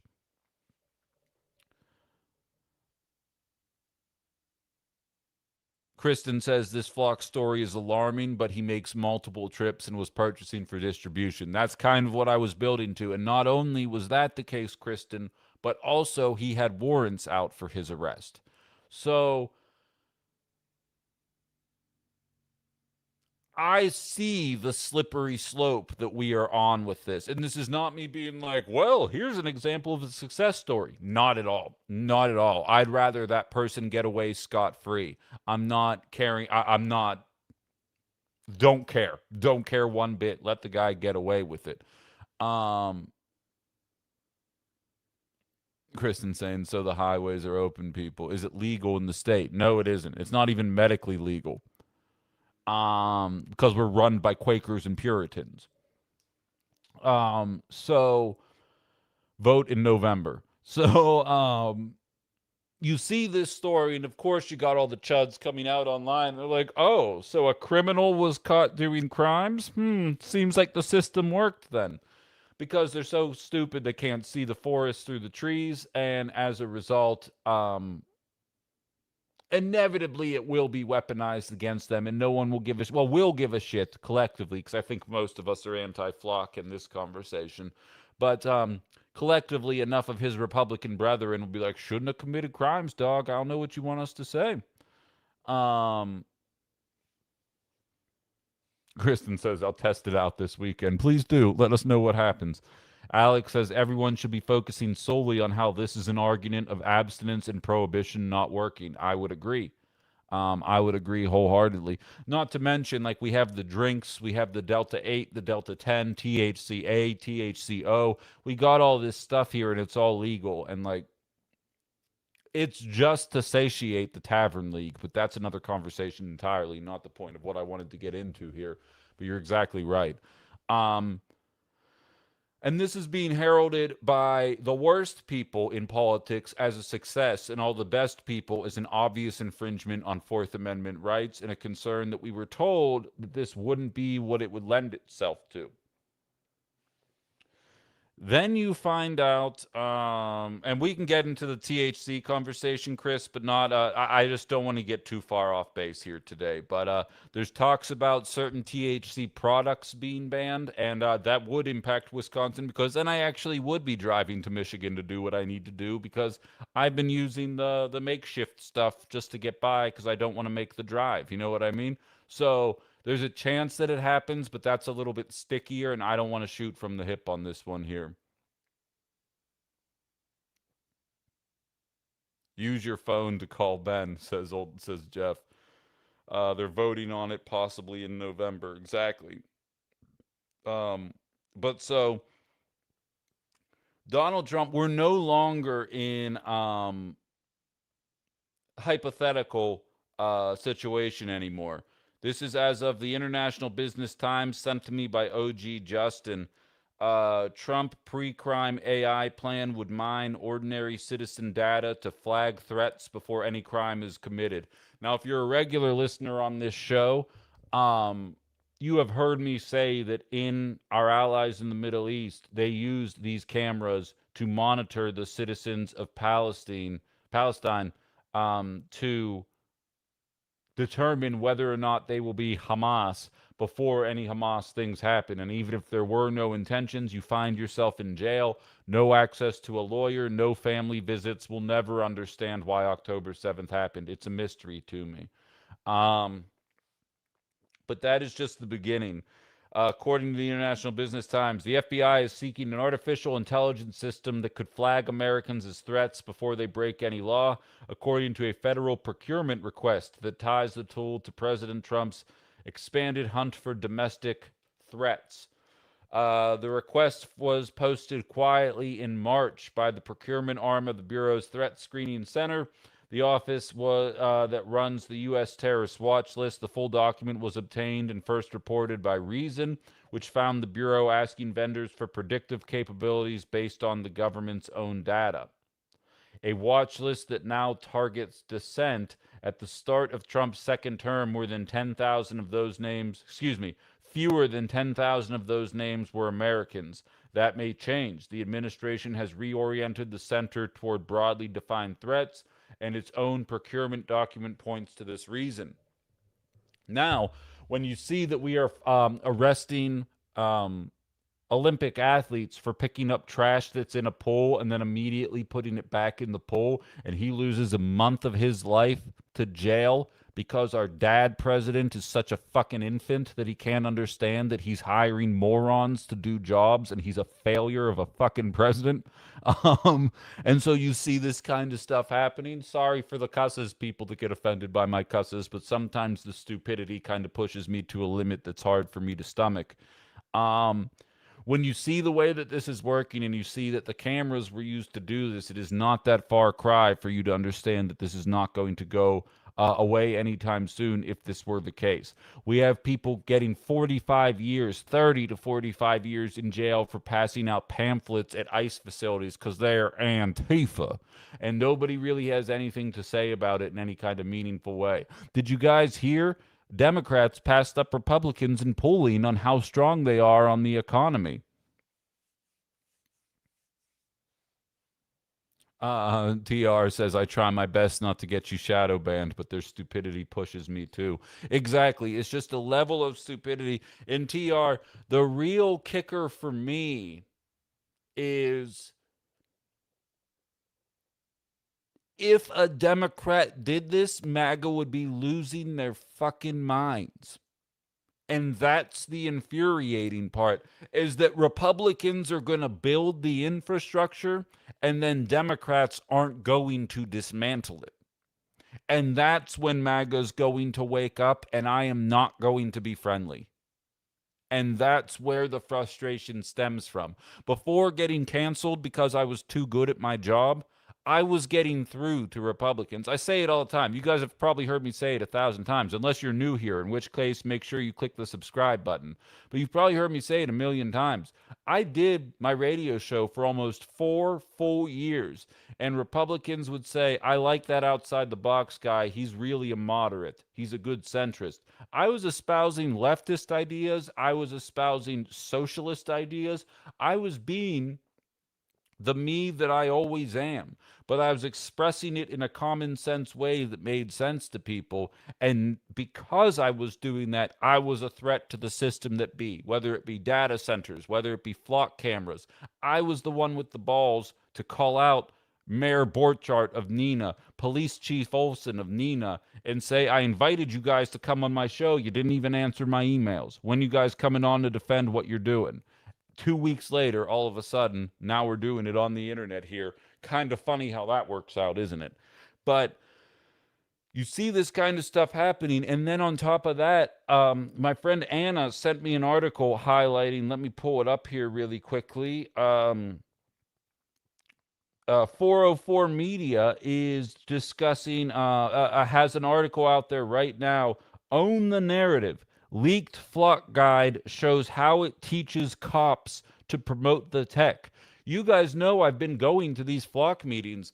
They had a PowerPoint presentation up, and Flock's fucking logo is in the bottom right-hand corner of that presentation while we're sitting there learning about it, while the police chief talks to us about it. Now we have confirmed evidence that there is an effort, there are talking points, there is a strategy to try and convince the community that they want these cameras. And of course, a certain demographic, boomers, are all going on board with it because they have the least amount of time left on this earth that they're going to have to deal with these fucking things.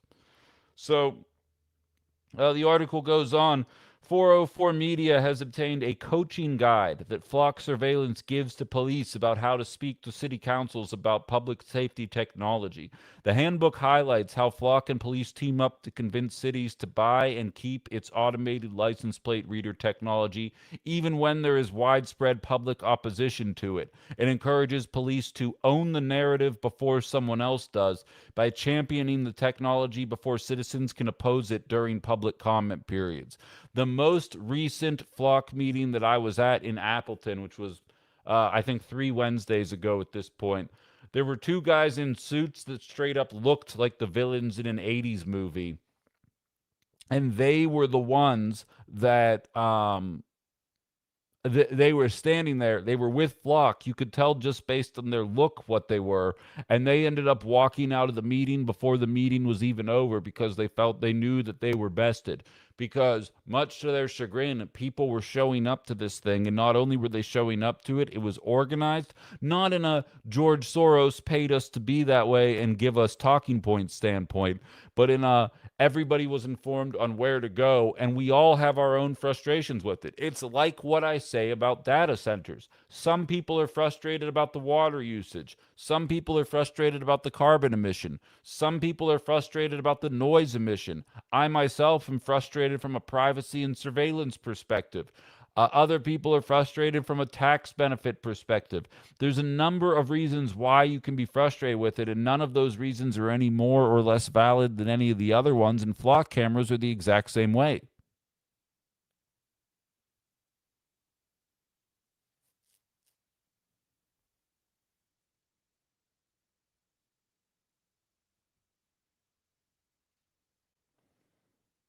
I like more and more evidence is coming out, and ask yourself, in all honesty, 404 Media is not a prominent source. I read it every now and then. I have found interesting articles. This particular article was sent to me. I had whiffed on it because, again, I didn't have internet for basically 10 days. But it was sent to me. But I ask you, how many of you have heard any reporting on this from a mainstream source? We're in commercials right now on the mainstream source that I have. I'm going to wait and see, but I can guarantee you with almost 100% certainty that it's not going to be anything about ALPR technology. In all honesty, when have you ever seen ALPR technology on the national scene? Local scenes are only talking about it because regular people, are posting nonstop about it on their social media. When do you see the people talk about it? Only the press we have earned. Exactly. Exactly. And like, I'm not tooting my own horn, but I am tooting my own horn. It's the reason why Outside the Box is popular, is because I'm willing to have these conversations, regardless if it's on radio, TV, or in my living room. This needs to be the way that we have these kind of conversations. And more importantly, it has to be the conversation that politicians have, because we can raise awareness. Where did you see it, Rantony?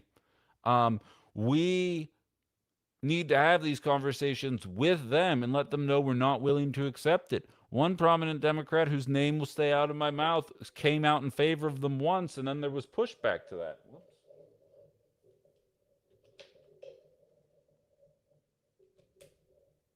Sorry, I pulled the charger out of my on my computer there. There was pushback to that, and now here we are.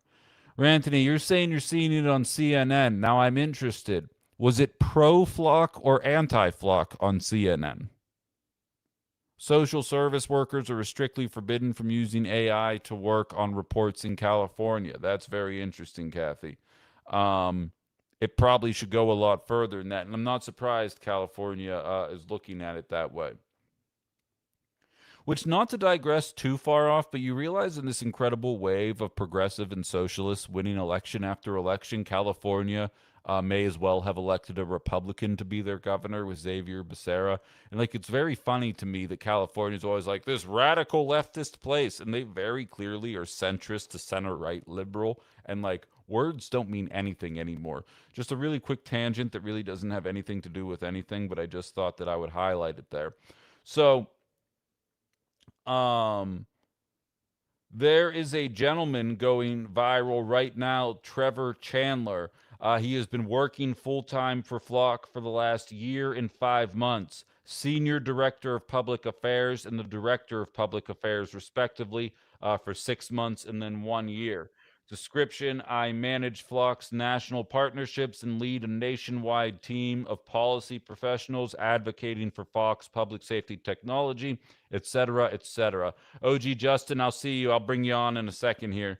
Do you guys have any idea what Trevor was doing before he worked for Flock? He was working with AIPAC for 5 years and 4 months. So, in other words, 4 and 5 Democrats have woken up to the fact that they don't want to support our allies in the Middle East anymore. 2 and 5 Republicans have realized the exact same thing. So, what happens?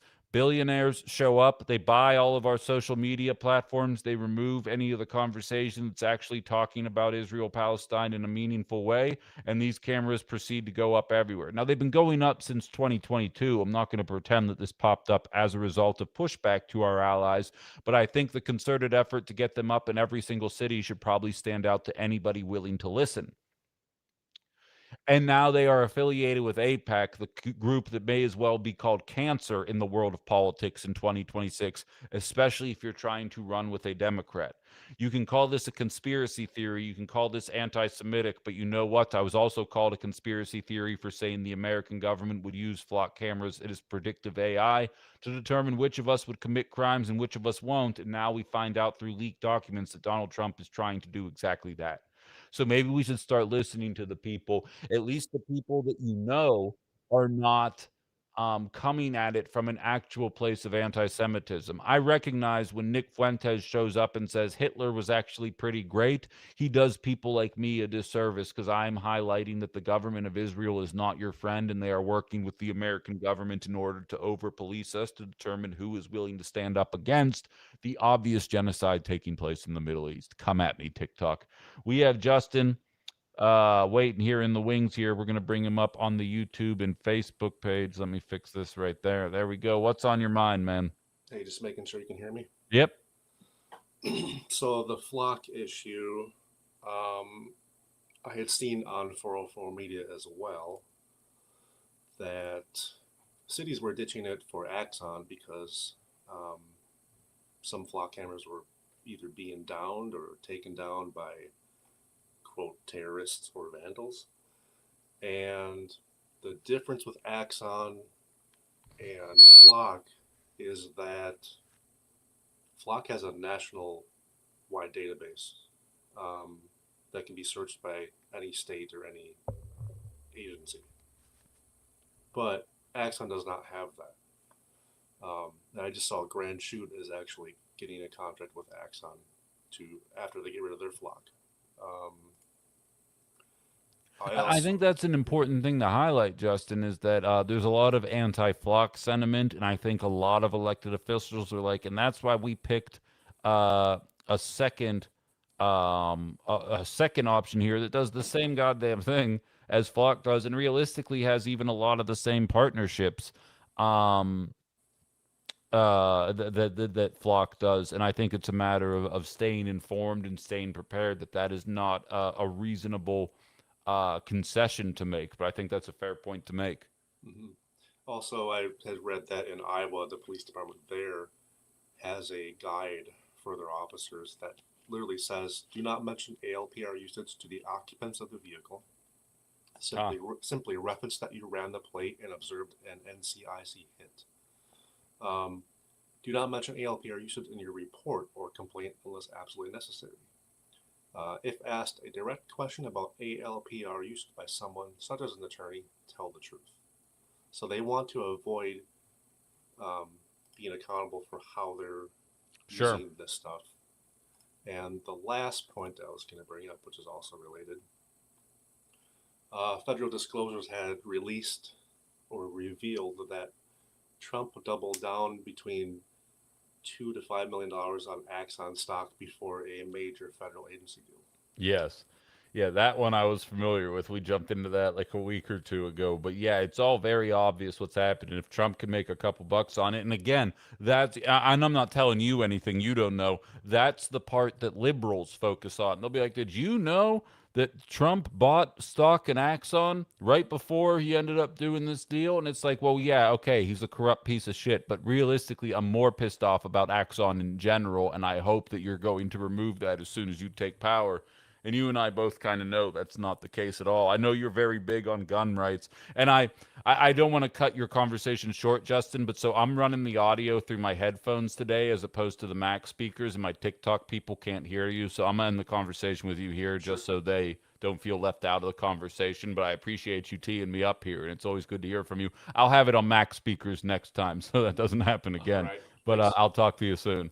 Um, um, but it's a matter of believing that these people would actually be willing to stand up for us and understand that we do not want these. And I see Brian, as per usual, saying I had to stop to defend boomers. Boomers don't want flock. Brian, I'm just telling you what I've seen. And for the record, I have been to three, maybe four, yeah, four different flock meetings.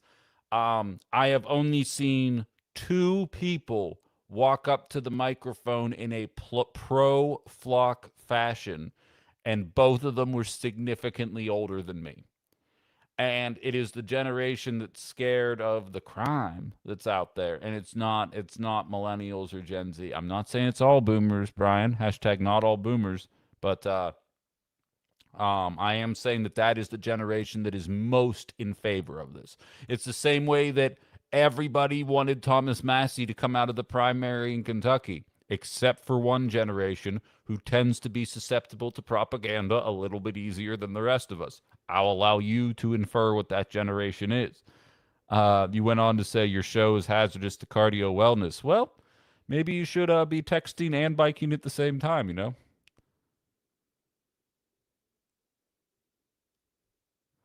They have more incentive for a security state because they are in prime situation in the winners of our current state of capitalism. Talking about boomers. Ken says this boomer hates Flock. Please be careful. Yeah, dude, I'm just generalizing, dude. Don't worry about it. Hal says no. I think boomers still respect authority and trust the government more than younger generations. That sounds accurate. That sounds pretty accurate. Um, Animals are so funny, says flock cameras equals surveillance state. No thanks. I don't live in North Korea. Exactly. The first flock meeting I went to, I said, I grew up in the 90s and I grew up in an America that mocked China. I'll even use a better example. If you grew up in Pittsburgh and you were lucky enough to go on family vacations, there is like a more than 1 in 2 chance that you were going to Ocean City, Maryland. I have been to Ocean City, Maryland more than a half a dozen times in my life. I would call it Pittsburgh's beach. That's where you go. It's like a 7 hour drive. It's this rinky dink little beach. You can't see through the water. There's rocks in the sand. The waves are huge. The water's cold. It's awesome. I loved it there. There was a hotel, and I'm actually kicking myself for blanking on the name of it. I guarantee you I could call my dad and he would immediately know what the name of the hotel was. Um, but it was run by a Greek guy, and then he had 3 Russian women that would be working for him. And like I'm like a teenager, and all these Russian girls are like in their early 20s. They're these cute model-looking women. And anytime anybody would walk in, you'd see them start to go like this instead of talking like a normal thing, and they would start talking like this. And it's because they had come from Russia and they were used to perpetually being surveilled about what they were talking about. So even though that wasn't the case in America, um, they still engaged in the same kind of actions. And if we're in a place where flock cameras are everywhere, this is going to become the norm for Americans as well. And I don't think we want to be living in that kind of world. And that's what flock cameras are. And their positioning is, but what if someone steals your car? I think I told you guys the first meeting I went to, an older woman shows up and she says her mom, who I can only imagine how old she was, has either Alzheimer's or dementia and wandered off. And the reason they found her were flock cameras. She was the only pro flock person in that entire meeting, and it really felt like a plant. People don't want this, and yet it's happening anyway. And like I said yesterday, people don't want data centers, and they're being built anyway. But by and large, more than 60% of Americans want high speed rail, but we can't seem to fucking get that off the ground. Why?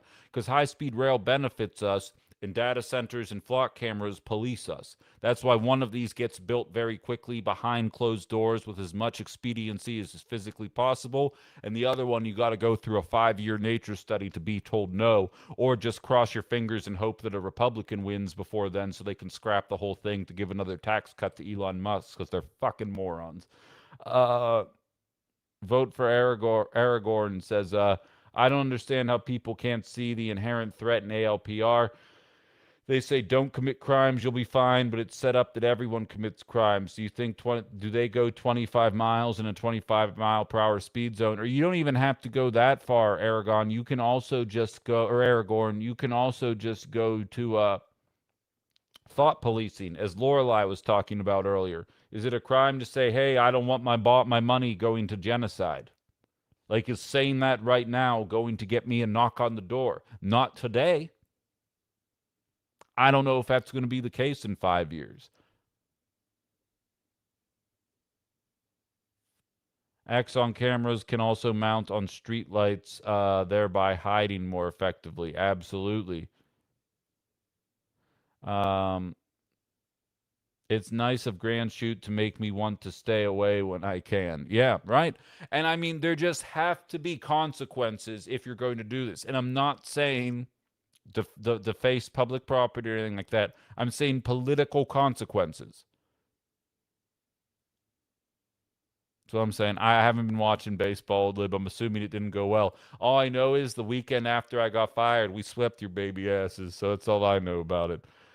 Kay says, I could feel sorry for Piro getting yelled at for admitting to the truth, but she knew what she signed up for. Oh, yeah, I don't feel bad for that woman at all. She's getting exactly what she signed up for.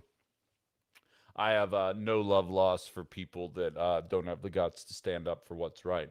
I'll be honest, that's how I'm measuring success in my life for the rest of my life. Because I've made good money in my life. I've done all the things that is supposed to make me feel like a successful person, and I never felt that way. The only time I ever truly felt successful in life is that when I knew that in an era when so many people were putting their head in the sand and pretending they didn't know what they were watching happen politically, I was standing up with my full chest and saying and doing what I knew was right. And that is what I'm signing up for. And if you are too scared to do that, I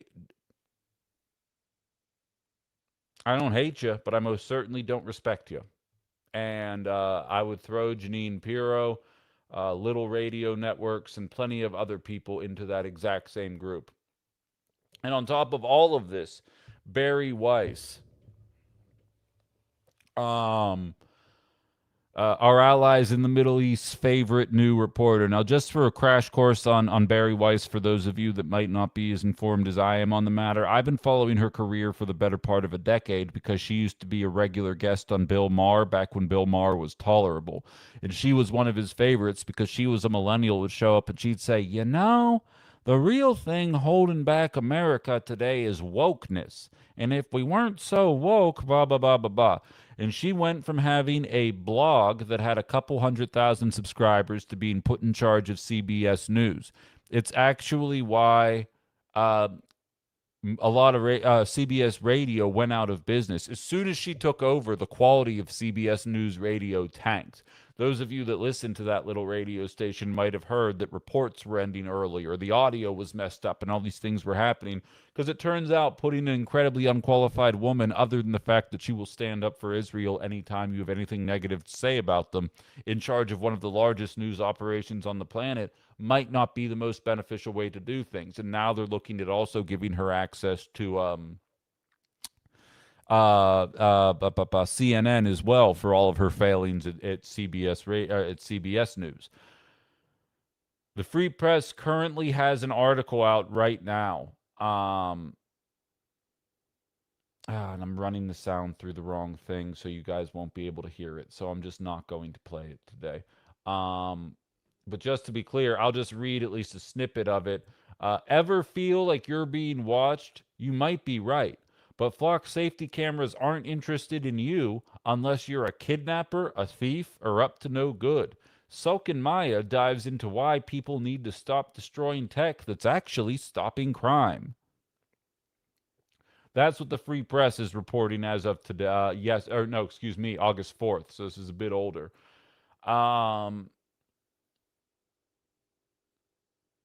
Barry Weiss also suppressed a 60 Minutes piece. Wait, what are you living right now, Lorelei? I measure. Oh yeah, no, I feel that. I feel what you're saying. Absolutely. Ecuador says I measure success with peanut butter and jelly. Right on. Barry Weiss suppressed a 60-minute story about Jeffrey Epstein and his banking relationship. The story never ended up airing, and it is corroborated by Senator Ron Wyden of Oregon. He's a Democrat who was interviewed for that piece. A tenured reporter who is no longer in their position also corroborated that this Jeffrey Epstein story existed. So just to be clear, Barry Weiss is pushing pro-flock propaganda. She is suppressing stories that would be damaging to a known child trafficker in Jeffrey Epstein. And then with Flock, we have a company who has been caught viewing feeds of children's places. And you guys have seen the story about there were 400 cameras, and the only one that was access to a children's changing room outside of a gymnastics thing. And also, it is a company whose cameras are located at many children's parks and water parks across the country. And we're not supposed to notice these kind of things. She is dramatically unqualified for the position. She is being given prominent positions at major news organizations. The morons that cannot stop saying the words fake news don't have a single goddamn thing to say about this story happening right here, of course, because it's not insulting their orange dad president and they don't have a capacity to think for themselves. All of these pieces are falling into place in a way that I think should be standing out to everybody. And unfortunately, it is dependent on independent media to be able to stand up for this, because if you are in an industrial media position, I have found out through firsthand experience that you are not long for that job if you are willing to stand up for what is obviously right.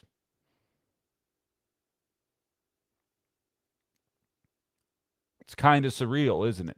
It's happening right in front of our faces, and it's barely even making a blip on the radar. And I keep saying it sarcastically to drive the point home. I watch mainstream media quite a bit for criticism purposes, and every hour there is a story about how Democrats, for the first time in decades, have taken the reins on being the better ones to control the economy going forward. Oh, great. How about you say one goddamn thing about flock cameras? You guys have never ending resources, a team of people behind you, millions of dollars invested in what you're trying to do, and you can't find the time to bring this up once a day. These are the stories that go by the wayside.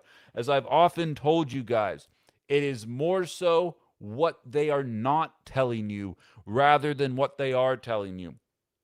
Last night, Abdul El Sayed was interviewed on CNN and MSNBC. On his CNN interview, there were 5 questions about Israel and their right to being a country, and whether or not we were going to continue funding them, and whether or not they deserved the right to defend themselves, and blah, blah, blah. And there were no questions about Medicare for all, about affordability, about the homeless population, about the reasons that propelled that man to winning the race in the first point. What they don't ask, what they don't talk about, is just as important as what they do talk about. When Mamdani won, it was all questions about Israel and how he was going to bring Jewish people in. When El Sayed wins, it's all about Israel and how he's going to bring Jewish people in. Why is it that Randy Fine is able to say the most Islamophobic shit you've ever seen in your life, and it is not getting wall-to-wall coverage all the time? Why is nobody wondering how Laura Loomer or fill in the blank? I'm blanking on all these racists in the Republican Party that have negative shit to say about Muslims. Why is it that they do not have to be concerned about pulling Muslims into their tent, but anytime someone says, hey, maybe the country doing a genocide shouldn't be doing a genocide, they are viewed as a radical that's really going to need to figure out a way to moderate on this before the general election? Somebody explain that to me.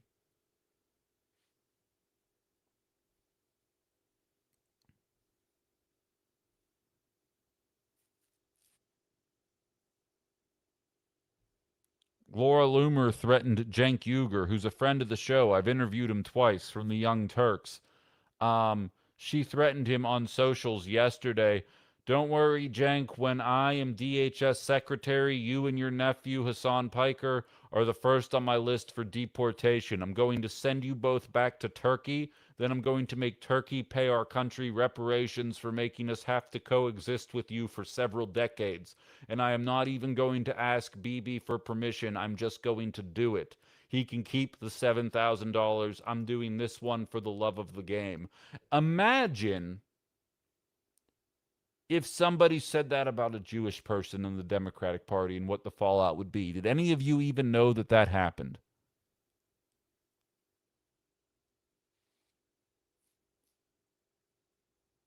Where's CNN and the New York Times asking about that?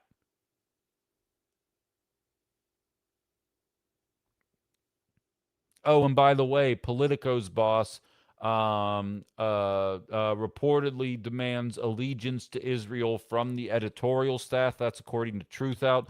The publication's parent company, Axel Springer, considers Israel's right to exist one of its essential values. Carrie, what's going on? I saw you pop up in there. There isn't evidence to show ALPR has a predictive impact on crime rates. We don't have any evidence to show ALPR predictably improves case clearance rates. Check data in Atlanta, for example. Lorelei said, yes, Carrie, but maybe we can use them to predict people's thoughts and intentions and then arrest them before they get a chance. Exactly. They could take an episode of Outside the Box where I am saying that healthcare CEOs are just as much of a murderer as allegedly Luigi Mangione is, because they are actively turning down people's healthcare in the name of record-breaking profits every single day. They're just not physically pulling a trigger. And having that verbiage out on the internet in a predictive policing world could put people in a position to believe that I am going to be the next, allegedly, Luigi. That is the predictive policing that I am talking about. And I see you say it's scary as fuck, and I agree. I don't want any parts of that, especially because I know that standing up for what is right is oftentimes what is most vilified in society.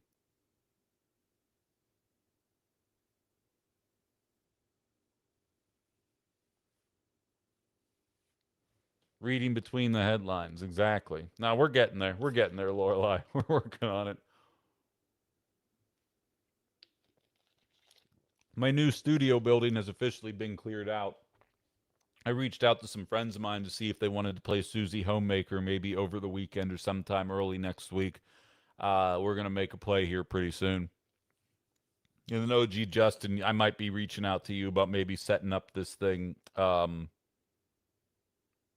in that new location, which I'm looking forward to. But so it's one of those kind of things that I wish I weren't right about. You know what I mean? Like, I kind of wish that we weren't going down this pipeline, and yet here we are. I've run out of time. Realistically, I could just go for another half hour, but like I said, I got a dental appointment down in Milwaukee. Final checkup before my permanent implant, so I can't stick around much longer. But I also want to jump into David Crowley. If you guys didn't hear it, he was referring to he got frustrated. He called it a slur to refer to him as establishment. And I have some thoughts about that I would have liked to get into today. But we went kind of long, and I kind of went off on a tangent about subtext and understanding when characters are supposed to be real. We're going to add Violated Elf. I said as soon as I have ads, as soon as I get ad breaks, I'll do 3 hours a day. We'll do this 9 to noon on weekdays. But my goal is to sell to 8 companies 8 30-second ad breaks and have 4 4-minute breaks over the course of the 2 hours, so that I can take a break, refresh, get my thoughts in order, not have to scroll around. But even talking for 2 consecutive hours, 5 days a week with no commercial breaks, I'm not saying I'm digging ditches, but I mean, you guys try it. You tell me how you feel after 4 days of doing that. You guys tell me. But the goal is to get that third hour in. I just got to close some deals with some advertisers here. We got a couple in the works. On anybody who runs a company or knows anyone running a company looking to get some advertising at an incredibly affordable rate, send them my way, because let's just say I'm significantly cheaper than TV or radio, because I don't have any overhead right now. Maybe one day soon, but not right now.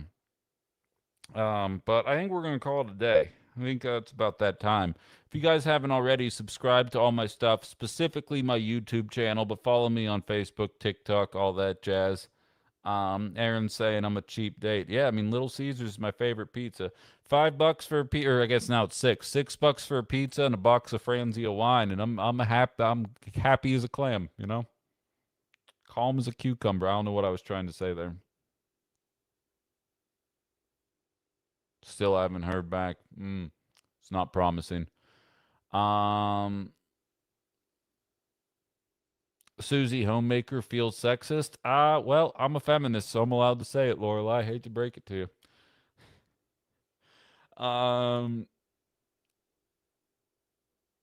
It's $6 now. Yeah, tell me about it. It fought off inflation pretty aggressively for a while. I was pretty disappointed about that though. But all right, guys, we've got one more episode of Ben After Dark this week and one final episode of Outside the Box tomorrow before we call it a weekend. We're going to be jumping into the David Crowley story. I'll have the audio pulled for you for that, guys, and plenty more to jump into as well. Follow all my shit, please, and help. There's always tomorrow. Have a great day. Talk to chat tomorrow. Oh, Lib, you're not going to be here for Ben After Dark. I'm heartbroken. All right, guys, and the Facebook crew as well. Obviously, always love that you guys are here too. Crowley might not view himself as establishment. He does, however, have establishment money behind him. That's kind of my thought, Jim. I don't want to open that can of worms, but we'll jump into that tomorrow for sure because I'm kind of the same sentiment. I'd love for him to come on. I haven't reached out yet. I'm gonna do that today. But see if I can get him on Monday of next week. And my goal is to get Fran on one more time as well because I haven't had her on in the new setup here. But we'll see if that's doable or not. I'm sure they're all very busy with probably some bigger fish on the menu than myself. But I've heard this race is going to run through Northeast Wisconsin. And I'll tell you right now, there isn't anywhere else you're getting good political coverage in Northeast Wisconsin. So if you want to be heard, you're going to come here. I'll check into Boda for sure, Ken. I appreciate the suggestion. You think they need an advertiser? All right, guys. I'm going to call it a show. You guys talk. I'll talk to you all tomorrow.